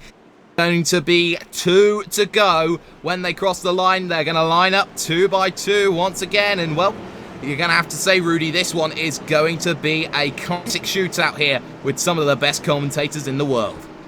Oh, yes. Well, just a kind of a note here, the top 5 out of the top 6 have not been to pit road yet today. So they're still out there on older tires, and a lot of the people behind them have got newer tires. And Rachel said it the best. You've got to make your move when you get that. There's a hole opens up. You've got to stick your nose in there. You've got to go. It's go time now. You got 2 laps to do it in, and I think we're going to see some more damaged cars out there yet before this is over. But it's going to be exciting. Going to be exciting. 3 and 4. If there is a caution, that will be all she wrote, folks. And this one is going to come down to who can hold it best around 4 miles of Auto Club Speedway. 2 laps. Pace car looking to come in, and we are going to be 2 to go. Pace car dives down into pit lane. We are green. We are go. And it's a great jump then from the boys of what is the Twitch teams there. Both of them going 1 and 2. And we got a caution. It's all over and done with. Logan Clampett wins it at Auto Club. Oh, dear me. Don't want to see a race end like this here in Kane. This one has ended before it even begun. We tried to go green. We tried to get going. And in the end, it all ends up in tears. Yeah, we're trying to sort out what happened there, because I did not see anybody that wrecked or anything. That's what I was getting ready to say. I was looking to see what happened. Found it. I believe it was Dwayne LaPrade down at the rear of the field. There was a tag when they went to green, straight across the road, 1 and 2, and his race ends up day and done. And well, actually, no, I correct myself. It's Jack Davidson then getting involved, and that one ends the run completely. Logan Clampett then with just 1 lap to go when he will next cross the line. This one will be pretty much all she wrote, ladies and gentlemen. Yeah, we hate to see races end that way, Jake, but it is what it is, and you just have to accept it. It looks like there were some guys up ahead that did not go, and may have been, he got hooked there, looks like, by somebody on that restart, and that's kind of a heartbreaker for Dwayne. I know he put a lot of time into this, and for him to finish way back in the field like that, or I'm sorry, Jack. Excuse me, Jack. He puts a lot of time into iRacing, and it's just a heartbreaker for him to see finish back there in the field like that. You don't want to see races end in that way, but this is how everything goes on. It will be 1 lap to go, and I believe Ian Plash leads this one towards the line, so we'll just get clarification of that one as they head to the checker. I believe it will be Logan Clampett even who is leading coming into the final lap. I believe Logan Clampett here, Kane, has just taken a monumental race win and takes the lead in the standings ahead of Jake Burton, who will finish in 5th to move forward into the final race of the evening as we head ourselves over to what is Homestead, Miami. Yeah, and Homestead B is definitely a very tough course, especially in the heavy Mustang. It's definitely tough to get that car slowed down for a lot of those tight turns. It's definitely going to be a lot of fun to watch these guys on that track, as it's so difficult. And yeah, I can't wait. That's going to be fun. Well, they're going to go 5 wide then behind the pace car, and well, who can blame you? Can you squeeze a 6th in, boys? Well, we're going to try, but nope, not going to happen at the moment. It's been a fantastic race then. And actually, looking back through, there has been some really big movers and shakers moving forward. Clampett's moved up 36. You've got Jake Burton, who's moved 35. Up 17, Cisco Scaramucci's moved a mile through the field. We do have a lucky loser in the end of this one. Randy Chenault will finish his final lap of this one. He will finish on the lead lap at the end of the day. So who thought that one was going to happen? And well, this one has been a joy, but it will be Logan Clampett who will take the checker. Logan Clampett wins at Auto Club. Congratulations to the number 44 Pro Stripe, who wins it out in the end. And well, This one's going to be interesting moving forward here, Rudy. Got ourselves a great result then, a fantastic race win for Logan Clampett, and he did it by making that move here and there and keeping himself out of trouble. Yeah, coming from 37th place in a short amount of distance that they had to go here, 35 laps. There really isn't a whole lot you can say about the driving skills and ability of Logan Clampett to bring out this win. That's going to, like you said, probably tighten up that lead up there that Jake Burton had from the previous race. But let's see what they got going into Homestead. This is going to be kind of fun to watch. It's really going to be something to watch indeed. We are going to try and grab for you an interview with your race winner. We're going to try and get ourselves talking with Logan Clampett. Logan, you're a race winner. You started 37th after a 4th place in what was the opening race of the evening at Sebring. You now get yourself that big race win. You now lead the championship here in this Bragging Rights Invitational, heading into what is the circuit of Homestead. How are you feeling, buddy? I'm feeling pretty good after that. I think I'm the points leader after that. I believe so, hopefully. Yeah, points leader ahead of Jake Burton. Not by much, though, but by enough. You find yourself now in a position where, you know what, you had to fight yourself through the field, a position here, a position there. Made sure that you get yourself through it in the end. And, well, that one really did make sure that everything just managed to sort itself out. You stayed out of trouble, and that's why you got the race win. Yeah, it was all about track position the whole race there. I don't think I pit once all race, and neither did the guys up front. So it's a great feeling to win this and be the points leader heading into Homestead. Yeah, of course, you're donutting your way around on the front stretch right now, but you know you're moving on. Homestead's going to be the final race of the evening. You got that lead. You have to make sure that everything sorts itself out. So for you, it's going to be one of these things there. You don't quite know how the grid's going to play out. You don't know where you're going to be in the shuffle. But, you know, if you get that good position, if you can make sure that you get yourself in and around, then surely you are looking at yourself at being the first Bragging Rights Invitational champion. Yeah, I'm just hoping to start ahead of Jake or something happens to him the last race, because I know he's going to be pretty quick the last race, and hopefully I can stay ahead of him, stay out of trouble, and try and get myself up to the front. Try and get yourself up to the front. Anyone you'd like to congratulate or dedicate this win to? Just thinking to the Twitch TV guys, Matt Malone, Ian Plash, Jeff Fagnano, and the LSR TV guys, Cisco, Evan, Andy, all those guys, Laura. It's pretty fun to hang out with those guys down there during the race. They're a huge help. Help indeed. Logan Clampett wins it then. Congratulations to him. We're now going to run through the final results from the second leg of 3 here at Auto Club. And Logan Clampett wins it in the end on that caution flag flying. He takes the win ahead of Ian Plash and Andy Kessler. They're finishing home in 3rd position.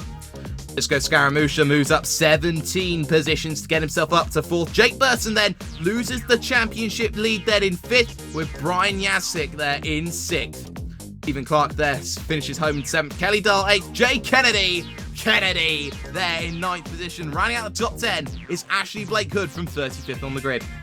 Moving back down, the likes of Andrew Woodhouse. Woody having a good day at the office, though. Did lose 6 positions, but still inside that top 20. The likes of Laura Lawson then getting himself involved in an incident earlier on. Alex Simpson coming back into the pack. The likes of Matt Malone struggling a little bit. And moving back even further, 3rd page, the likes of Jason Breifogel struggling with things today. Randy Chenoweth, one of the last cars on the lead lap, likes of Evan Pasoko. They're not finishing the way he wanted to. And the cars that failed to finish this one, Austin Coop, Kevin Brown, Jack Davidson there with Dwayne LaPrade. There, Alex Marshall, Rachel Whiteford. They're the last of the cars failing to finish.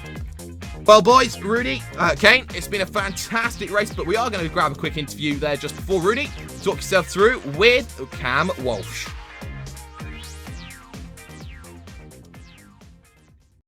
Cam Walsh, you got a copy? Yes, I do. Well, Cam wasn't quite the finish you wanted today, but what are you looking at for the next round going into Homestead?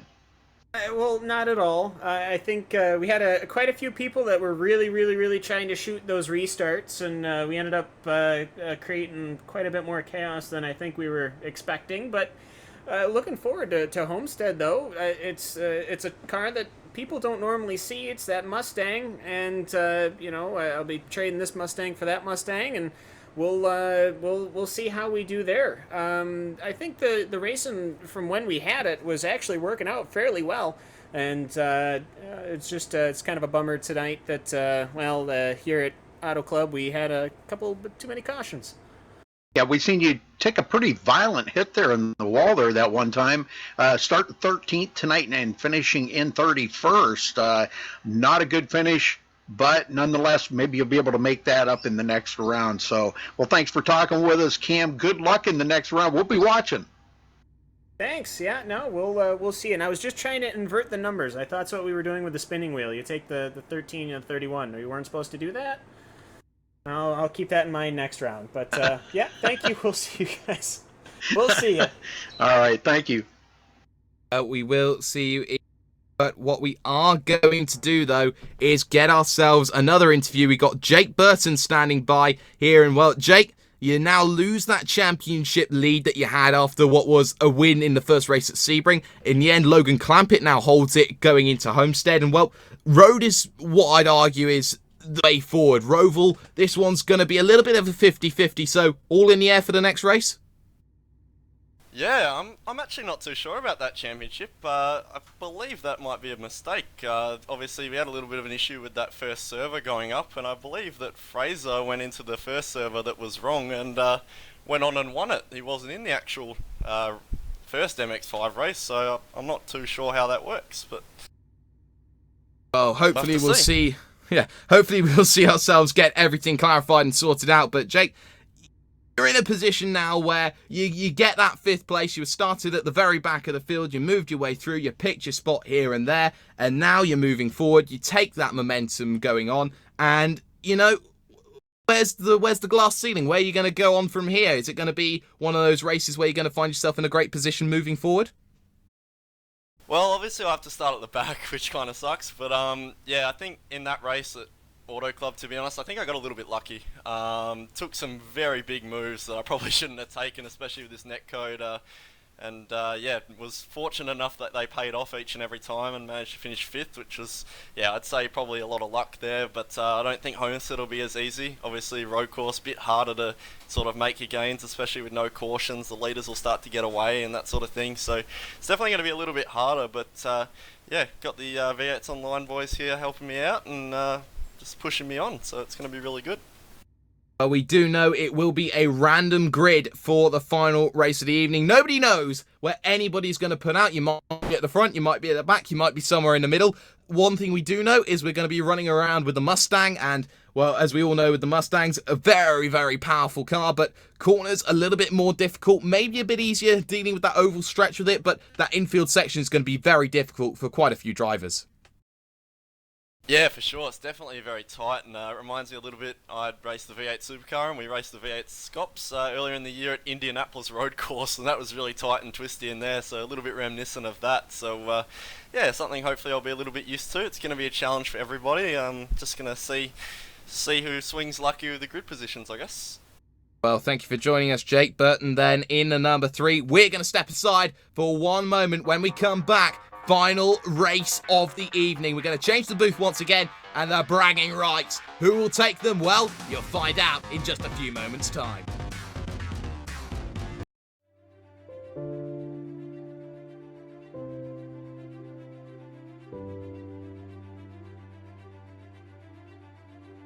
iRacing is the most accurate online racing game and simulation available to the general public.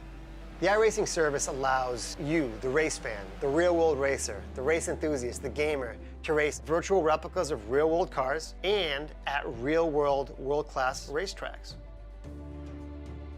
iRacing laser scans all of its content to millimeter accuracy, which gives you a digital replication of that car or track.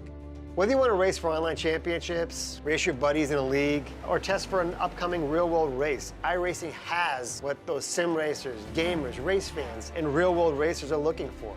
Unparalleled accuracy with loads of fun wheel-to-wheel excitement.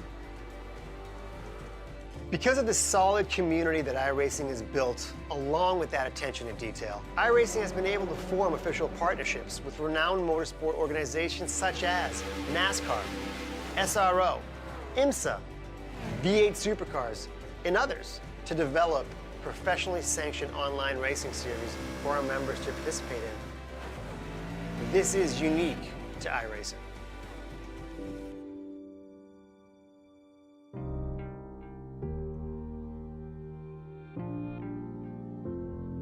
When we started iRacing, we kind of fundamentally wanted to take a different approach with licensing and treat them more like partnerships. You know, for instance, NASCAR was one of our first big partners that we brought in, and it's a great way to market your product. There is a growing sense that the virtual space is a great way to interact with the fans of your real-life series. Simulation in itself is just becoming more and more popular in the real racing world, and it's natural to think that to be successful in the real world in these racing series, you're going to have to be up to speed with simulation at this point, because it's the only way that you can actually get any testing done. One of the things that we've realized in partnering with iRacing is that it allows us to expose the sport to a much broader audience than we've ever had the ability to reach out to. Not many people have the opportunity to drive a race car. iRacing breaks down those barriers and lets you do that. So for us, we're able to expose racing in general and the sport of NASCAR to a much broader audience from that standpoint. It engages people in NASCAR in general. So they like iRacing. If they don't want to become a professional race car driver, they get a feel for what the sport's all about. They're more apt to either go to a race or watch on TV. iRacing's ever-growing global online community is very appealing to IMSA and what we're trying to do and grow our product as well. Clearly, iRacing is a leader in sim racing and logical and attractive partner for us to be with. For sim racers who have not been exposed to IMSA before, this is a great way to entice them to come check our product out on television or attend our events in person. At this point now, we're actually getting contacted by racing series and tracks and manufacturers because they want to be involved in iRacing, because they see the value of having that sustained exposure to key demographics for them. Over the last few months, we've done partnerships with the SRO, who is the sanctioning body for the Blancpain GT series in Europe. IMSA, which is obviously the sports car series here in the US. They're two of the newest partners that have gotten on board with this idea that there is a way to kind of bring their brands into iRacing and create these virtual series that have real meaning to consumers of our product and fans of their series. Next to the traditional ways of promoting the championship through TV, through media, through all forms of internet, we appreciate the growing importance of gaming. iRacing offered a very realistic platform where high-level players can get the nearest to the specificity of our type of racing. Companies like NASCAR or Blancpain Series or IMSA don't just partner up with everybody. They see how authentic we are, how realistic the racing is, how much effort we put into making things real and fun and exciting for our members, and that's how we get to work with these companies. It helps us both engage our existing customers. It's more exciting to race when you're racing an actual NASCAR series versus just a stock car. And it also helps us reach new people, because new people, they follow these series in the real world and they want to get as close to them as they possibly can. One of the things we love about iRacing and what they've created there is that it really emulates what we do in real life in NASCAR. You have to work your way up, you have to train, you have to become better at every single level in order to make it to the very top. iRacing was the perfect partner with the technology that they had to offer, really the best of anything that was out there, and they created the most authentic racing experience that anybody could find. Short of getting in an actual race car, you're not going to find anything close to real life than what you'll find on iRacing.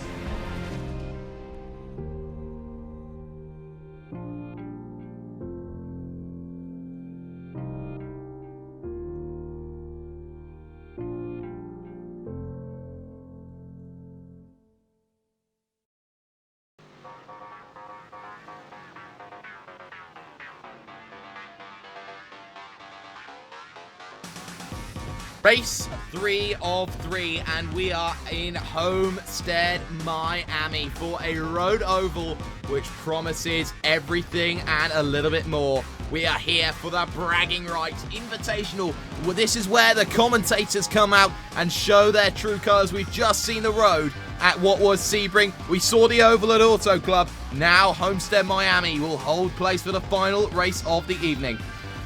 Ladies and gentlemen, it's going to be Jake Sperry, joined back once again by the man from what is the company of from V8's Online there, my apologies. It's going to be JD Smith. Welcome back once again. Jake, happy to be here, guys. We've seen two absolutely phenomenal races. Like you said, we've seen the road, we've seen the oval. Now it's time to go to the Roval, as they call them, right here at Homestead, Miami, which is actually, in my opinion, one of the better road oval courses out there. Lots to be given here today. This is a tough car track combo. These heavy cars are going to be hard for these guys to wheel around. It's going to be tight, it's going to be bumpy, it's going to be bump and grind and push and shove. A fun nitty-gritty race. Certainly will be. You've got to keep your eyes peeled every given opportunity. Turn 1, slowing it down in. These Mustangs that they're driving are going to be incredibly difficult to work with here today, JD, just because they're incredibly heavy and that steering is going to be very difficult, especially if you get into that low-speed spin that we know that a couple of cars can get into. Yeah, grip, finding grip is going to be very difficult. It's going to be really key to the race today is who's going to be able to keep speed while maintaining grip out there. We're going to see even some of the best drivers out there get loose. The back end is going to swing out. It's whether they can recover from those mistakes, who can stay out there and hold on for the victory. This is going to be a big one, guys. The final one, we've seen two different winners thus far. We saw Jake Burton take race 1. Then we saw Logan Clampett take race 2. And now, who will be crowned the champion of the first ever Bragging Rights Invitational? It's all going to happen in just a moment. Certainly will. 16 laps of Homestead, Miami will be the call for this final race of the night. Track conditions, 78 degrees Fahrenheit, track of 85. Winds coming in from the north at 2 miles an hour with a 35% humidity here rising up. This is certainly going to be one of these things. We're in 10 minutes of warm-up at the moment, 2 minutes and a half before we get this randomized grid, and that's going to be the big thing here today, JD. This randomized grid coming up, we have no idea where anyone is going to start and who this grid is going to favor. This one is completely a flip of the coin. It really is, and it is huge. I can't stress how important track position is going to be for tonight's event. This is a track and car that you're going to need to be as close to the front as you can. If you get the bad luck of the draw and you're stuck in the back, what is going to be the key to moving up through this field? It's going to be tough. You're going to have to not only be aggressive, but you're going to have to be extremely careful. I'm expecting a congested track with lots of guys losing. I don't want to say it sound bad, but they're going to be losing control. We've mentioned this thing is a beast. This Mustang's very heavy, and it does not suit this track, which makes it extremely fun for the guys. They're going to be slinging that wheel left and right. Wish we had an interior car cam so you could see just how these drivers are going to be fighting those steering wheels all race long. Yeah, these cars are very tail happy out of the slow corners as well. A lot of torque, a lot of wheel spin going to happen as you try and get yourself through what is this 500 brake horsepower Mustang. And it's going to be so difficult just to apply that power through the corners. You've got to be incredibly patient around a circuit like Homestead. You can't afford to just plow the power down willy-nilly because you're just going to spin those tires up and you're just going to spin yourself around. This is a circuit about who's going to be the most patient getting onto the throttle and not getting frustrated and bogged down when they can't make the overtake here, JD. That's a very good point. Speaking of overtaking, there are limited opportunities out here. And I believe one of the best opportunities to overtake, other than the oval, of course, is going to be headed down into turn 1. These guys are going to have to wash off all that speed.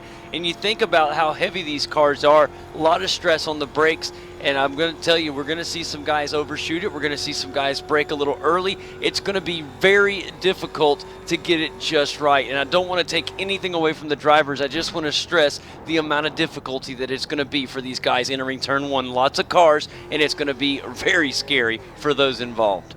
It certainly will be. What will also be interesting is the draft effect coming out towards NASCAR 3 and 4 and down into turn number 1. That was going to be very interesting. Just seen a car move in side by side with Stephen Clark, take the contact. That's Paul Smith there in that number 33 machine. Of course, he does double duty with Apex Racing UK as well for Race Spot also. But now the timer is ticking, 5 seconds left in this practice session, and then we will be able to see who has been the lucky winner and who has been the unfortunate loser. Checkered flag up in the air, and in just a few moments time we'll be able to get you this grid for the final race of the night. Homestead, Miami is the place, and it's the place where everyone is going to be fighting for a big opportunity. Jay Kennedy on pole position then in that 4x4 machine. Kessler alongside then in second. Sam Sutton there in third, with Oven Yaves getting the luck of the draw again in fourth. Ryan Shelton in fifth with Kelly Dahl sixth. Cisco Scaramuccia there in seventh, with Jack Davidson, the iRacing man, in eighth. Cycling it on back, Kane Craft, we had him in the commentary box earlier on. He's there in ninth position. Looking back down, Jake Burton, good luck for him. He's in 10th. Evan Pasoko, Mr. Tuesday Nights in 11th. And looking back down, the likes of Laura Lawson there in 16th. Paul Smith, 17th there. As we look further down, Joris Tayan and Alex Simpson, 20th and 21st. And looking further and further and further down still, Logan Clampett, 40th position. You can't ask for worse luck than that one there, JD. Yeah, this is it right here, guys. That luck of the draw. Look at where some of these guys are placed. Very tough. Poor Logan Clampett, very last on the grid, if he even got in this race. I don't know if he got in. Well, we got ourselves some engines revving. We're going to get ourselves green flag in the air, underway. Here we go. Logan Clampett there at the back of the field, but at the front, Jay Kennedy has got the whole shot, heading down in towards turns 1 and 2. And well, you look at it, it's Apex Racing 1 and 2. 4 wide, going down into turn 4 wide, coming down to turn number 1, really showing what everyone's doing. Cars starting to run off a little bit as they all bottleneck up. We do have some contact in the middle of your field, heading forward, heading back towards the late field. We have cars turn around, we have a big wreck, and we have the likes of Fabigano there, Tyler Herr involved, Rachel Whiteford, horrible evening, and we have more trouble at turn 2. Yeah, big tough break right there. Jeff Fabiano, just the name of Randy Chenoweth, and just told you it's going to be tough going into turn 1. These are great drivers, more trouble, as you mentioned, into turn 2. Tyler Herr and some others, just to name a few, but I cannot believe it. 4 wide going down into turn 1. These guys are going to have to mellow out. They really do, but at the front it is Sam Sutton who leads this one. Into the hairpin he comes along, and now onto the oval section. They come along for NASCAR 3 and 4. It's going to be Kennedy there in second. Oh. It's Shelton in third. It's Jake Burton there in fourth position. Evan Pasoko, Mr. Tuesday Night, up into P number 5. He's Trouble, plus 6. more trouble. Lee And Thompson yes, we gets do more turned trouble. around, but Alex then there is Simpson involved there. So what we have to say here, everyone is taking no for an answer. Everyone's saying it's do or die, and quite a lot of die happening, you could say, is there 3 wide, Cam Walsh involved. We knew this was happening coming in. This was going to be quite a slugfest, and that's exactly what we see. These guys are fighting. One good thing is these Mustangs are really tough. They can handle a beating, so they should be okay. Just because their front end's a little scrunched up, they should be able to still hunker down and get the job done. I'm going to have to laugh right now. In 1 lap, Logan Clampett's gained 29 positions. Oh, you can't write the script here in this Bragging Rights Invitational. He is right there, and actually trying to go down the inside of Breifogel, and I think he might get the position here on the outside, heading towards the next turns on circuit here. I believe this is turn number 7 heading up here, and he gets himself there around the outside, very comfortable. Logan Clampett into 9th position right now. Look at that. Logan Clampett just made his way around Andy Kessler there. And just an unbelievable push. I talked right before the race. We saw Logan Clampett started 44th, guys, dead last. He has moved his way up into the top 10, and this is what it's fun. I just can't wait to see where he ends up. What a push. Battle for second going on though. Ryan Shelton then in a scrap with Jay Kennedy then in the V8s online. Said it a little bit wrong earlier on there. Thought it was Apex Racing. Clearly wasn't. Jake Burton there in second position. But now you look at this toe and you can see just how much the close up there is for Ryan Shelton. Moves to the outside and says, thank you very much. I'll take that on a plate and keep it. Cuts the nose into turn number 1 and keeps the position for the time being. Very well taken there, JD. Fantastic battle right now between Jake Burton in third, racing Ryan Shelton from Twitch, representing these guys back and forth. Ryan Shelton's doing very good under pressure. Look at this, gonna go side by side right now. Here comes Jake Burton on the outside trying to make something happen. Can he get a little bit of a push? Holding on to grip. This is gonna be a great door-to-door battle going into the turn. Jake Burton should have the advantage right here, Jake. Yeah, he really should, and he does, and Jake Burton takes the position that had the inside, hung him out to dry there in the end and made sure it works. Behind that, Cisco Scaramuccia side by side with Brian Yaksik then in that number 55 car, running himself off. And is that Logan Nim Clampitt? Cross. No, it's Nim Cross who's got himself in the wall. Boy, unfortunate there for Nim Cross. Had a great race going. Right now, more contact as Jake Burton and Ryan Shelton continue to go at it. Ryan Shelton wants that 2 spot back.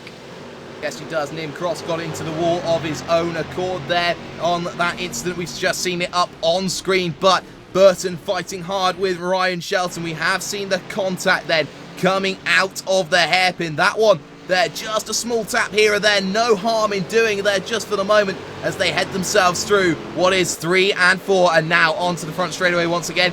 Gap at your front, 2.5 seconds. The better man. It's now up to 3.1 for Sam Sutton. He's walking away here, JD, in the 888. Yeah, right now the Trip 8 machine there. Sam Sutton leading the way, and right now he has got the best luck on the track. He has no traffic around him, nothing but him and the track of Homestead, Miami, and that is the way you want it. No lap traffic, nothing but clean racing ahead of him. However, Jake Burton has the same right now. He's kind of broke away a little bit from the pack of Ryan Shelton and Jay Kennedy, so watch Jake Burton to see if he can catch Sam Sutton. Both of these guys, great racers from V8's Online. Oh, certainly are. Kevin Brown then's lost the position to Logan Clampitt. Big wiggle ahead, though, from Cisco Scaramuccia. And Clampitt has it locked on as he looks to close down. He is now up into what is, I believe, 7th position here on circuit. And he is really looking to get that next position right there underneath. And he can just sit there and wait very pretty through the hairpin and hope to get that toe. And it's a spin then. A half spin for Scaramuccia. And he tries to hold it together. And that was the pressure cooker telling there, JD. That is an unforced error. See, that is one of the things we talked about in the pre-race, Jake. We talked about guys that are great racers are going to get loose. The back end's going to it's going to be the ones that can rescue, that are save themselves from spinning around. He almost had it, but at the end of the day, the car went just around enough to cause him several positions. Ian Plash then in the 924, chasing down the 53 of Austin Coop through NASCAR 3 and 4. You can see just how big the benefit is in the toe, and he gets closer, still gap under 1/10 of a second, moves side by side in towards turn number 1, drag race to the line, and in the end, moving forward, it was going to be Austin Coop who takes the lap ahead, but it's going to be the driver of Ian Plash who gets himself through, but runs too deep here, JD. Jake, look at this right here. Kevin Brown trying to hang on for dear life. Logan Clampitt in the rearview mirror, and he pressed on nicely. Well, look at this. It's going to be 2 cars going to make it around. That's both Kevin Brown and Logan Clampitt as they make it around lap car Jeff Faviano. Remember, Faviano got in one of the first incidents of the race. He's trying to rebound himself, and hopefully he can do so. But so tough how congested it is out there. Yeah, certainly is. Logan Clampitt then dives to the inside line, and he's gonna get it stopped, and he gets the position, but he's got to try and latch onto Evan Pasoko. Mr. Tuesday Night's just ahead of him. If he can get in that toe, he's safe from Kevin Brown, but Brown right there in underneath can use that toe instantly and pull himself in, gets the double run then as they head to 3 and 4, and Logan Clampitt already feeling himself a little bit under the cosh. One thing that is concerning me, if you're looking at Logan Clampitt, that car number 1 is got a little bit of damage done to it. Now, these are tough vehicles, but what is the big plus right now, if you're Kevin Brown, you're using that draft right now, and that's hurting Clampitt's cause. Yeah, Logan Clampitt moving hard to the inside, and we have had slow car there down on the inside. Evan Pasoko trying to get past Andy Kessler there, lap down, runs wide, loses one position, almost loses another, and take the back out of Brown there in that move there, because Evan Pasoko just a little bit too eager to get back on the power, and now the traffic's starting to play a little bit of a role then. Clampitt then trying to get himself around, gets himself around in the end, but what this has done is opened up the gaps a little bit more. Gap down, though, to just 2.8 seconds at the front. Sam Sutton away with Jake Burton in second, Ryan Shelton in third, and Ryan Shelton here, 27.7 that last lap, closing in on the pair of them. Might be the dark horse for the race here, you could say, JD. Yeah, Ryan Shelton, you got to keep your eyes peeled on them in the 17 Mustang. He has got his sights set on Jake Burton right now. And really, if these guys don't get too racy, they may be able to catch our leader, Sam Sutton, who has a nice-sized lead. It's just over 3 seconds. And but we'll see if they can start closing that gap. Long race ahead of us. Yeah, we got a battle going on for P22. We got some cars off, though, at turn number 1. Scott Newton off, Kelly Dahl, Tyler Herr as well involved. Replay up on screen. That one has ended in tears, and that one's all ended because of contact with Scott Newton. Then down in towards turn number 1 here, JD running a little bit wide, gets caught on the grass then, does the car behind. That's Tyler Herr, who gets himself in all shades of wrong, and that one actually, I believe, is Kelly Dahl. I do correct myself, gets it all shades of wrong, and that one leads to a nasty repair bill. Here's another two guys going at it right now. Cisco Scaramuza, remember he was up in the top 10 earlier, just a little bit back now. He's racing hard with Reese Gardner, another one that's going head to head. Lots of damage on both of these cars, but they're trying to work their way back in this one. Yeah, really are trying to work in down to turn 1, then turn 2. They're even further on the brakes, and Scaramuccia runs a little bit wide there on exit. That's going to allow an opportunity for Gardner to look at the inside of 3, and he's going to send one up the inside. And oh, they get close, they almost cut, but it's going to be outside line for Gardner. Might try a cut back, might try and hold it around the outside. Scaramuccia with a fantastic save, but allowing Lee Thompson back into the fight here, JD. All right, guys, this may be a little bit out of the top 20, but a good race between Laura Lawson and Joe Peak. Both of them guys are head-to-head. They're really getting it. Here comes Joe Peak. Down on the inside, we talked about how important the oval was going to be for passing opportunities, and it is a pass for Joe Peak. Even in the back of the field, or mid-back, we still have great racing, guys. Certainly still do. Logan Clampett now up into what is 4th position on circuit. He's found a way past Jay Kennedy.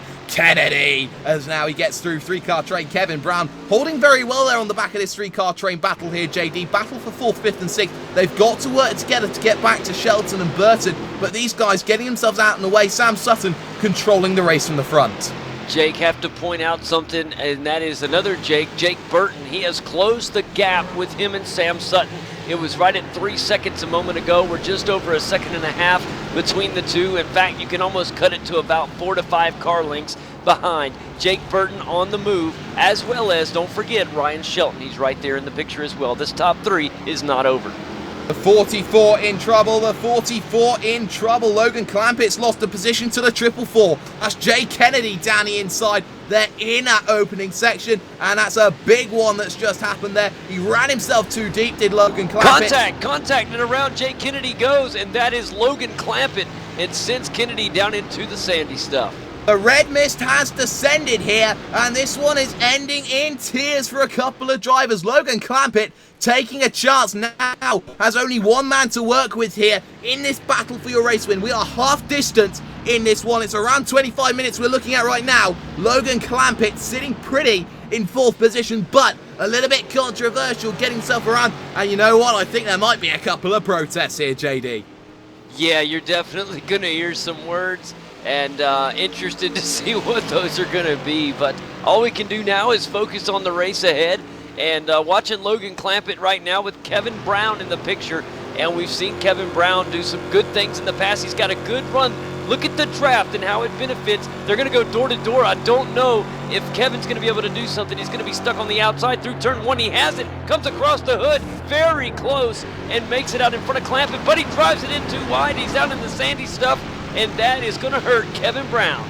Yes, it is. Clampett's taken the back out of him, and that's a little bit cheeky from Logan Clampett. Lost the position. They were so close, and there was literally next to no braking room. He just hits the brakes a little bit too late, and he misses the corner as well. I'm not too sure if Logan Clampett could have made that corner. He's missed himself on the brakes. Car off for Kelly Dahl once again, and now we're starting to see here the blue touch paper well and truly lit. And maybe, just maybe, Logan Clampett is seething in that cockpit and just angry at the traffic there and in and around him, JD.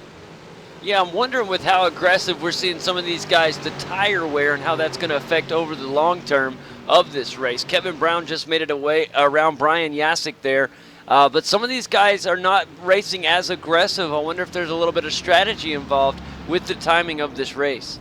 Evan Pasoko gets a bit of a touch on Yaksik, and he gets the position as well. Brian Yaksik then not going to be immune to what is the contacts and incidents going on, but you have to look at the front of this field right now. Jake Burton all over the back of Sam Sutton here. 888 versus the 35. This is your battle for the race lead. They're gapped down to 0.2 of a second, and a fantastic lap from Jake Burton. A 1:27.635. It's his second quickest of the day, and he is absolutely flying right now here, JD. Yeah, he really is. I want to bring something to your attention, Jake. Fraser Williamson in the number 73 car, currently listed in the 8th position. He started this bad boy in 35th. Also, look at his car, pristine condition. He has not been pushing, but he's been moving towards the front. Keep this guy in your eyesight over the course of this one. He's got everything working just the way you'd want to. Textbook race from the back.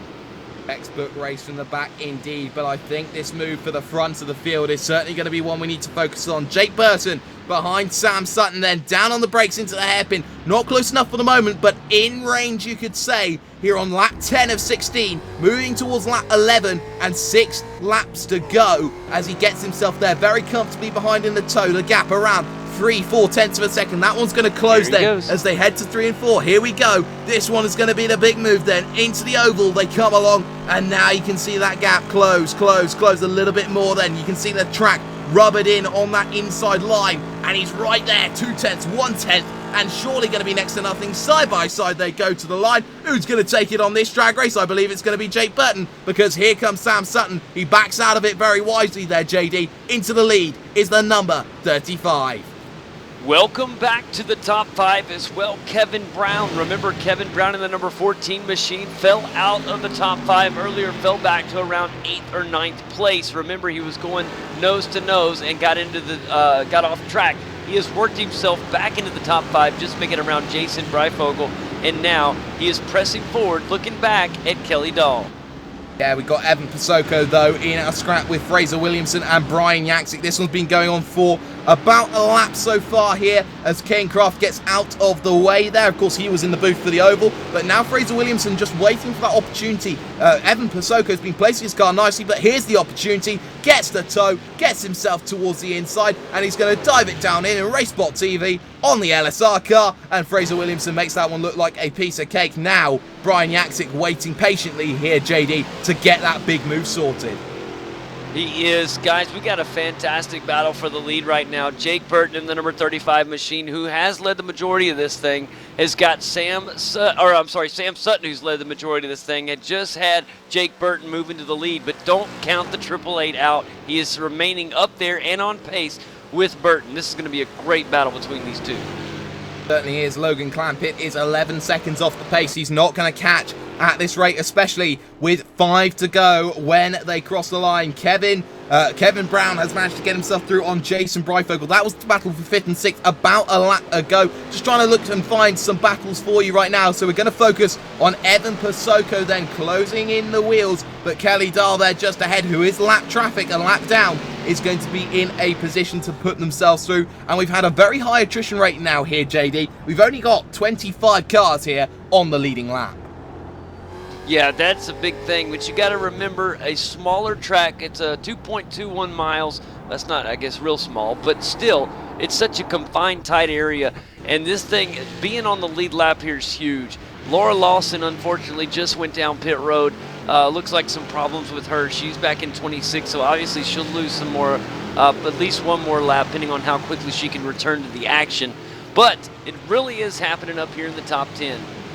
Certainly is, and Evan Pasoko has spun the car then on camera. He's lost it down at turn number 3. His race, he's still getting it going. He's still got it on the record at the moment on the road, but that one not ideal for Mr. Tuesday Nights, and he will have to regret that. Side by side, Austin Coop with Lee Thompson then. There it is. Yeah, there we go. This is the battle then for 10th position, the final position inside the top 10. Looking at the hairpin, can the position get gone? No, not at the moment, but Lee Thompson going to try and get that cut back, and he gets a very good run out of the exit though, but he can't get it there as he's ever so slightly side by side and won't benefit from the toe here, JD. In two cars that look like they've been through a destruction derby, Lee Thompson going head-to-head with Austin Coop right now, and these two are battling it out for the 9th spot. Incredible race, or 10th spot rather, and fantastic run. I was going to point this out to you a moment ago, and you jumped on it just in the nick of time. That's why I got excited with you, buddy, but what an incredible run, and it looks like Austin Coop's going to get the better of Lee Thompson for now. Yes, he is, but now down on the brakes. You got to be careful. Goes too deep and is going to run wide. Austin Coop, too big there, too bold, too brave. And in the end, he pays the price and loses the position. Lee Thompson, with the experience, gets himself through. Now behind Tuesday Night Man, Evan Pasoko. That's a fantastic battle going on, but we're going to focus on the 36 and the number 7 at the moment. That's Jack Davidson then, fighting it out with Scott Newton. This is down towards the back of the field, these two working together. This is the battle for 20th place there or thereabouts for the time being. Side by side into turn number 1 here, JD. And I think Jack Davidson then is going to have to concede the place. Yeah, I'm watching this group right here with Ashley Blake Hood behind him, Cisco Shiramusa. Then you have Alvin Nieves and Jake Kennedy all going side by side. Here comes Ian Plash to the party. 3 wide down the stretch here. Oh, man. 3 wide down into the turn, and look and at a this wreck ahead Flash. as well. This is going to cause calamity. Sorry to cut you off. And that's Lee Thompson, and they thread the needle, get themselves away. Contact there between what was Lee Thompson, the car behind him of Austin Coop. Replay on screen. In the end, takes Pasoko with him as well. So Pasoko spins on his own accord by my calculations. So that one, an interesting one. A very interesting one. They all keep themselves going together. How they've avoided that, I've got no idea. Just the right time, right place. Good job for these guys. And watching Evan Pasoko right now, he's got to try to hang on. Is Jake Kennedy going to take the inside? We can't go 3 wide down into 1, boys. They do a good job of panning out. That could have been mess. Oh, Jake Kennedy's going to drive into it. He turns around. Back and, yeah, there's the contact there with Kennedy. Pasoko just got 2 wheels on the grass, and that one just managed to get that contact with Kennedy. Kennedy had nowhere to go, and Evan Pasoko there with the contact, but we have ourselves not long to go in this one. We've got ourselves about 2 laps when they cross the line. Jake Burton out ahead though, JD, and he has been dominant in this final race. Yeah, this has been great action all over the front of this field. It is not over either, guys. Don't go anywhere, as it's just intensity is just going to keep firing up. Certainly is. Austin Coop, Ashley Blake Hood there just behind him. Down into the hairpin they go. And on the brakes, no, a move's not going to happen. But running a little bit wide ahead, though, is the driver of Shishko Scaramuccia. Going to go 2 wide then. 2 of the LSR cars going to go together. And now Ashley Blake Hood can just sit and wait in that tow as time ticks away. Time running out. This is your battle for what is your top 10. Battle for 7th, 8th, 9th, 10th and 11th, and Evan Pasoko dropping back. Lee Thompson right behind him there. So this one certainly putting up a few fireworks. And for the time being, JD, Shishko Scaramuccia holds position. Yeah, these guys giving us an awesome battle. Also, look at the battle right now for 5th. Kevin Brown trying desperately to hold on as Jason Breifogel comes in, pounding and trying to get around this car. He has given it everything he's got. We're running out of time, and they know it. Austin Coop runs a little bit wide though in this scrap, and Blake Hood looks at it, and they're all looking at it. There's contact, and Blake Hood turn around. Blake Hood turn around by Ian Plash. Down at turn number 2 and turn number 3 even, and that one just a little bit cheeky, a little bit naughty there, just a little tap there, a little push around, and that one's not working out. Brown and Breifogel then. This is the battle for 5th position. This one starting to take its effect, take its toll, and JD, this one, Breifogel in range. Yeah, watch Breifogel. We saw him in race 1. He did great in that one, and he's in a good position right now to make some things happen.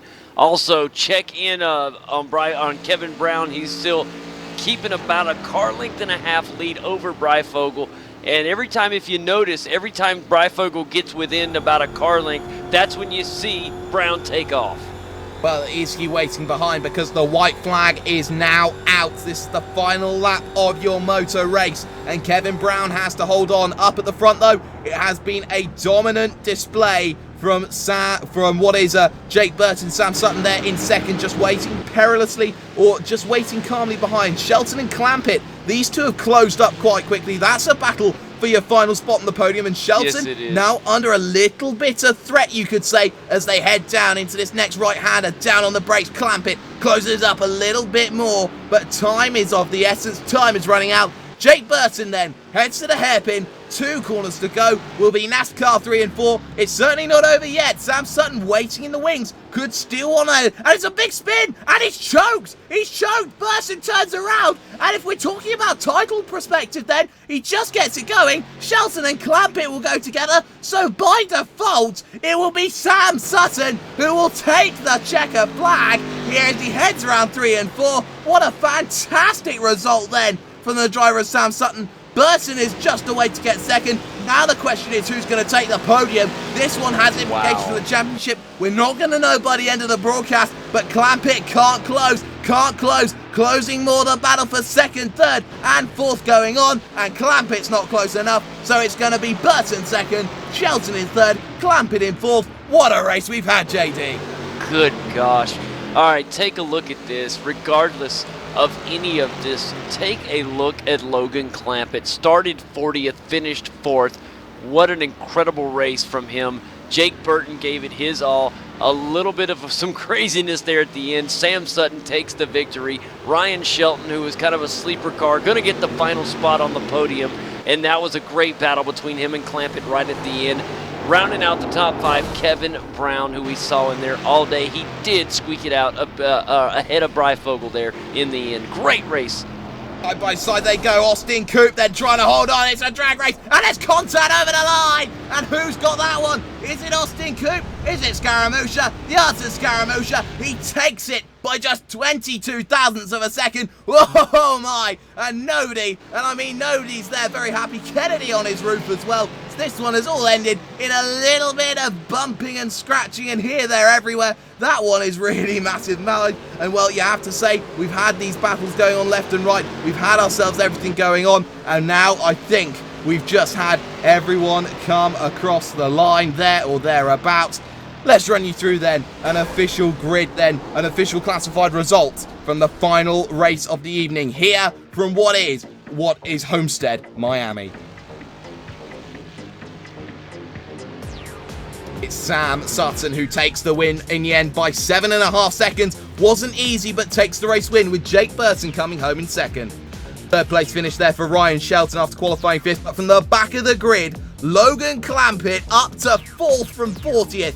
That is a drive of the day candidate.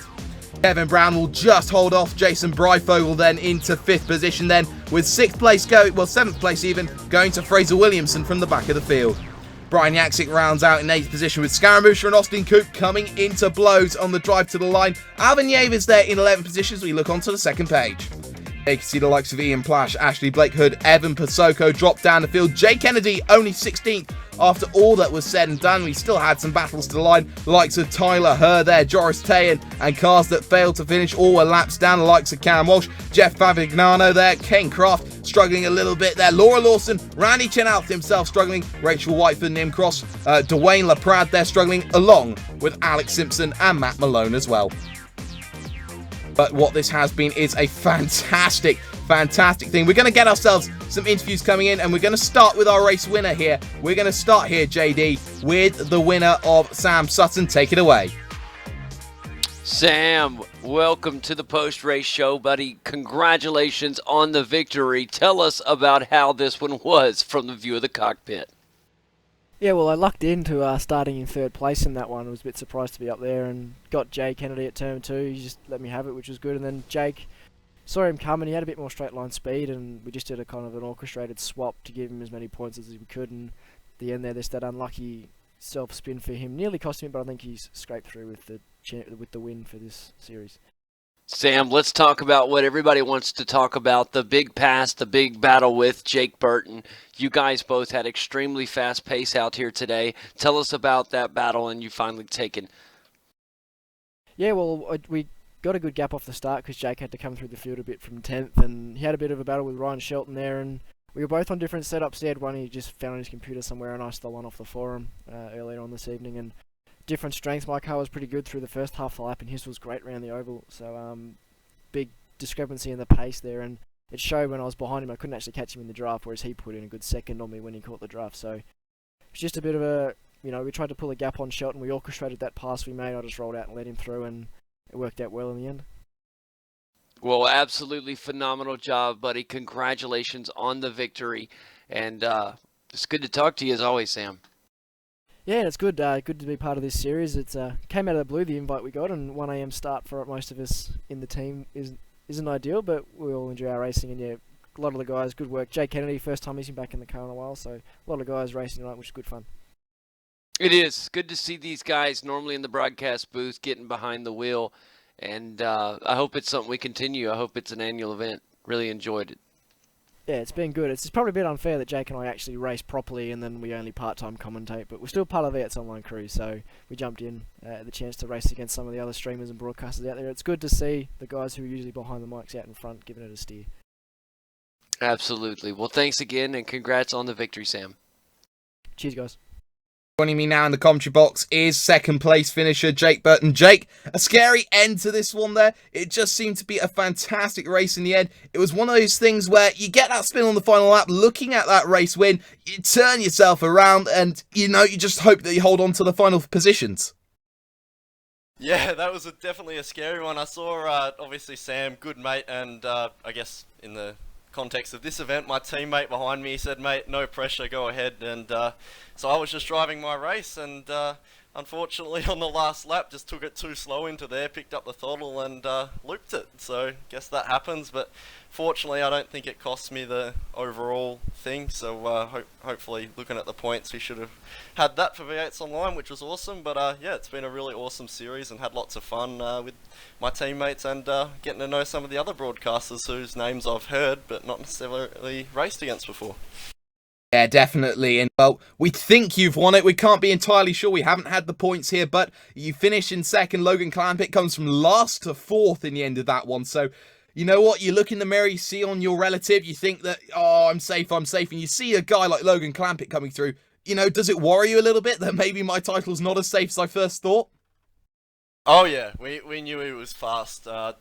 We saw him in practice and we knew he was flying. And when my teammate Jay said to me about 3 laps in the race, he's like, Logan's already up to 10th. I was like, wow, okay, we could have an issue here. But yeah, Sam and I managed to pull a lead, and I just got a little bit lucky that after that little spin he didn't quite get to me. But yeah, he definitely had the pace, and it really sucks that he had to start all the way down the grid, got a little bit unlucky with the draw, whereas I was a bit more lucky and got 10th. So that meant that it was a bit of an easier race for me. It was a bit of a shame though, because I would have liked to have fought him wheel to wheel for it and actually had a race for the championship. But yeah, still awesome result for him to come up through the grid like that. That's insane around this track. Certainly is. And well, if you have won this championship, who do you wish to dedicate it to? Oh, I can't help but give it to the boys at V8's Online. Obviously, do awesome work. I'm only, much like Sam, as you guys just spoke to, just step in to commentate the second split of the Scops and the iRacing run events every now and again, like the Nürburgring 24. So big shout out to those guys, Jay, Sam, Reese and Sandman, who came and raced tonight. That was awesome fun. And of course JD and Kane, also members of the V8's Online crew with their America stuff. So big shout out to that crew, and obviously a big shout out to you guys and the iRacing crew putting on this event. It's awesome to see that you're taking the initiative to let the guys who are normally behind the mics get behind the wheels, and I think it puts some good entertainment on for the fans and stuff. So yeah, massive thanks to all you guys for that. Massive thanks indeed, Jake. And then a second place finish, and now JD Smith standing by with, lucky dip, who are we going to choose? We are going to choose another V8's Online Superman special. We're going to bring around the 444 of Jay Kennedy. Let's do it. Jay, welcome to the post-race show, buddy. How are you tonight? I am so exhausted. You guys may not realise that we've obviously pulled an all-nighter. It's now 3:15 in the morning here in Australia. We've had a big day of broadcasting as well with our Phillip Island 500 happening this weekend as well. So we're all a bit spent, but it's been an awesome, fun event and been our pleasure to stay up for it. We've loved it.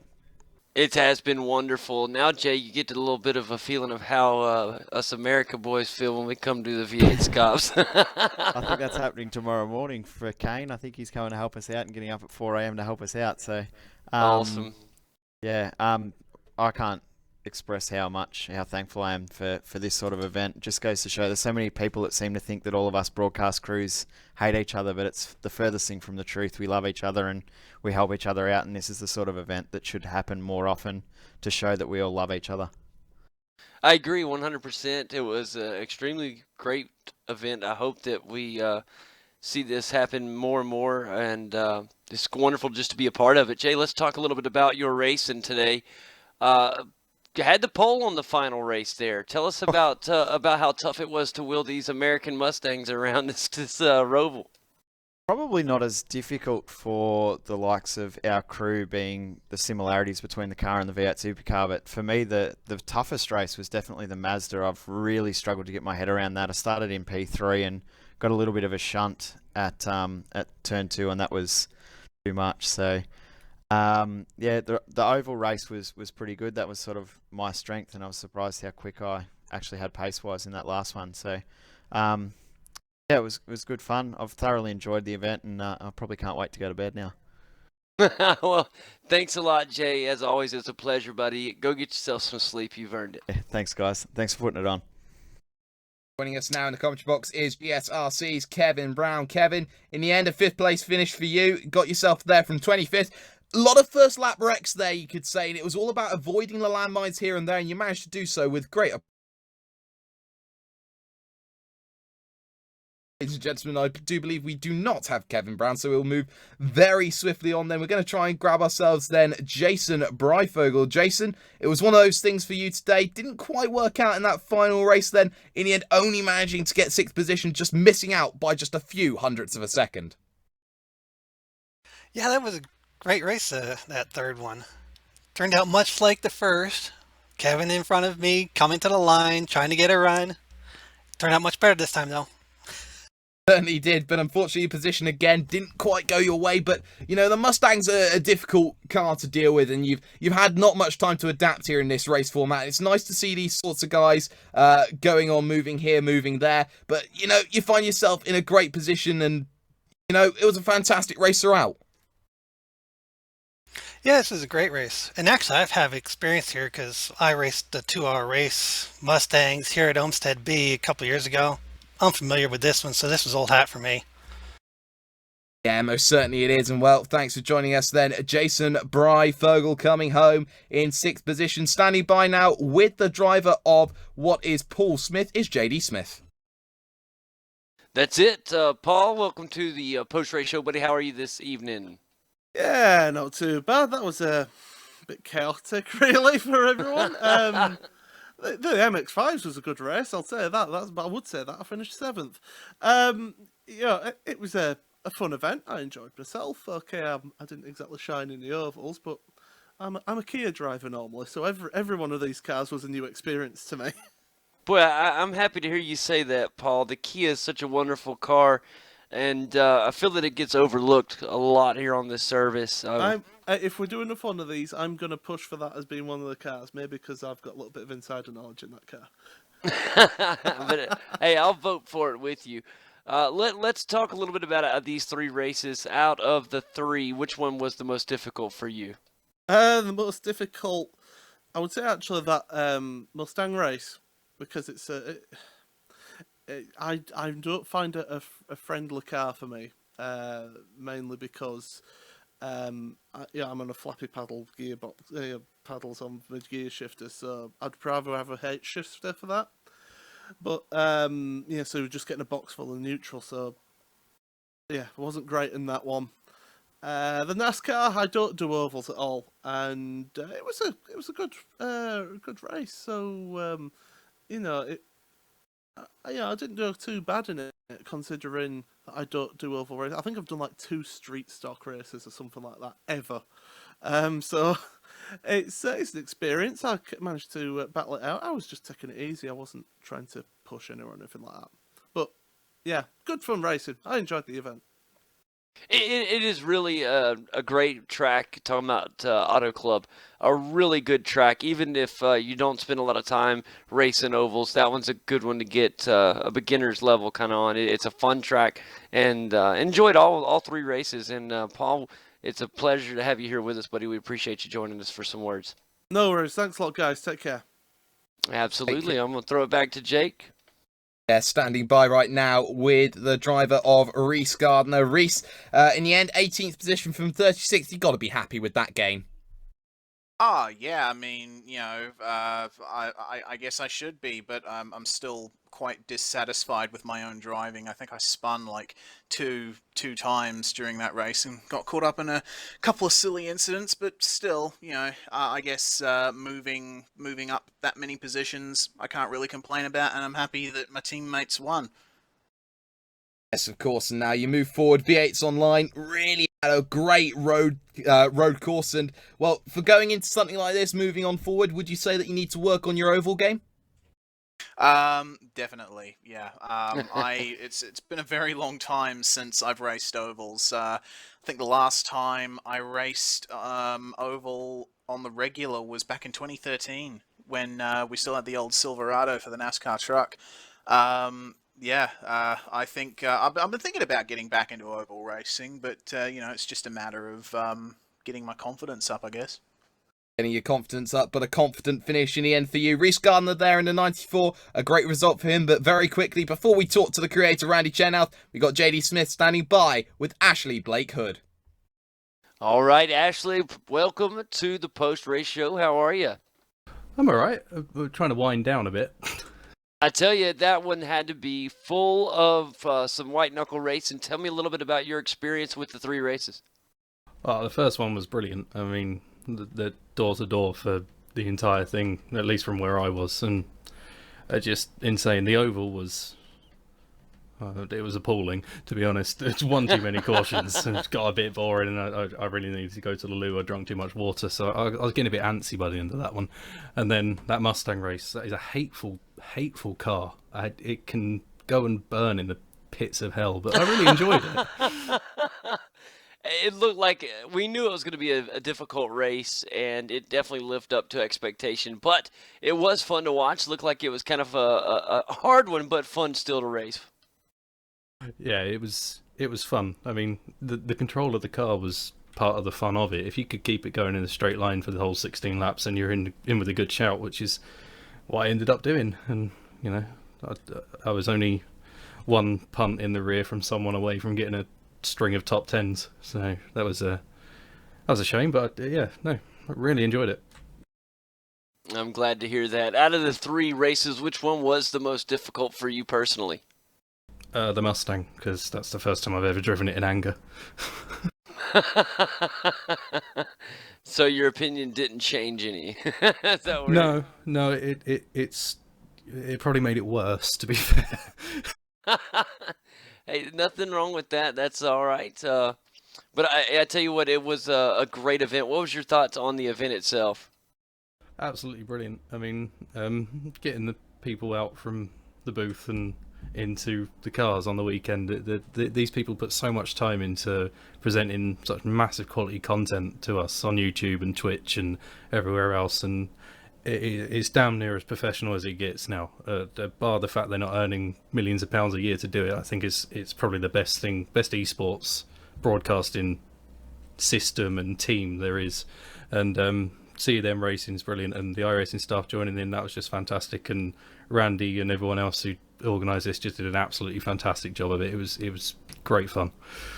They did. It was put on well. It was a great event, and I personally was excited just at the announcement of it. But actually seeing the conclusion of it, I'm very proud of everybody that was a part of it. Everybody that put it on did a wonderful job. And like I said earlier, I hope that we see more of this in the near future. Yeah, me too. I'm glad everyone enjoyed it if they're watching, and glad you guys enjoyed commentating on it. I can't wait to go and watch the broadcast back, to be honest. Absolutely. Well, thank you so much for coming and having a chat with us. We look forward to seeing more of you in the near future, buddy. Cheers, guys.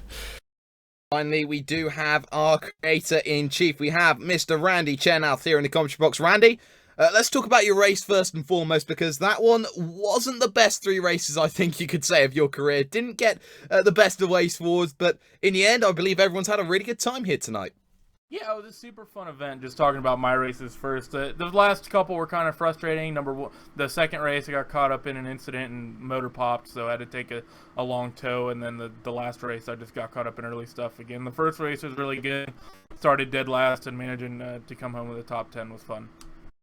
Now, talk to me about the process of getting all these big teams. Of course, they all want to say they're the best, and they all want to fight the competition here and there. Just talk us through the dynamic of getting all these people involved at exactly the same time for this one big race event. Well, this was about a 5 to 6 week long kind of organization process from concept to today, and even then, it was kind of a struggle because it's the only day that works is a day in week 13 because we're dealing with so many different broadcasters. We have to find a hole in a schedule for RaceBot and then V8s Online, LSR TV, Apex TV. Everyone that's any of the broadcasters that race, whether it'll be these guys if we'd run another one or if or other ones. You have to find a hole, and then you have to try to figure out how to get everything done in an amount of time, and then getting paints done. Like we, for example, for paints, we had to do 3 cars for everyone just in case someone messed up or connected to the wrong car, or so 150 paint files just for the Xfinity race alone. So it was a lot of work to get this going. And you can tell. Yeah, and definitely, hopefully, well deserved. And well, JD, I'll give you a question in a moment. But moving on forward, are we expecting to see this thing maybe become a yearly event? This bragging rights invitational. It certainly seems to pique the interest of everyone at home and everyone in the commentary booth as well. Yeah, I think we maybe probably yearly at the most. We'll see about when we do setup and car choices. I'll probably give myself about a full season's worth of prep just to try to get a hold of people, because I mean, even with 6 weeks, we were scrambling still in the last couple days to get everything organized. Some finalized stuff got sent out last night, and you guys in the booth know that as well as Hugo. So I think chances are in about 2 seasons time we'll start thinking about this again. Well, JD, time for your question. No, you actually just nailed it. That was my question. First of all, I just wanted to tell them thank you for all the hard work. I know that you could tell there was a lot of work put into it with all the paints and everything. There's so much that everybody really appreciated. I hope those at home just realize what all goes into these broadcasters every week, and some of them multiple times a week. They're putting in hours. Most of them do it for free. They do it just out of the goodness of their heart and because they enjoy it. It's a hobby. We enjoy watching great racing, and we appreciate everybody's volunteership. I mean, really, it makes a big difference, and I'm sure the viewers at home really enjoy it as well. I'd love to see more of this in the future, so my vote is yes, please. I hope we do more of this. Y'all did a wonderful job. Yeah, we'll try to set it up, and just not to interrupt Jake there, but shout out everyone who was involved. It was me, Francisco Scaramuza, Cam Walsh, Ashley came up with the spinny wheel with the Soon Clock bobbly head, and a few other people tossed in as well. But those 4 of us that pretty much got everything sorted. But thanks, guys, and hopefully the next one is really fun as well.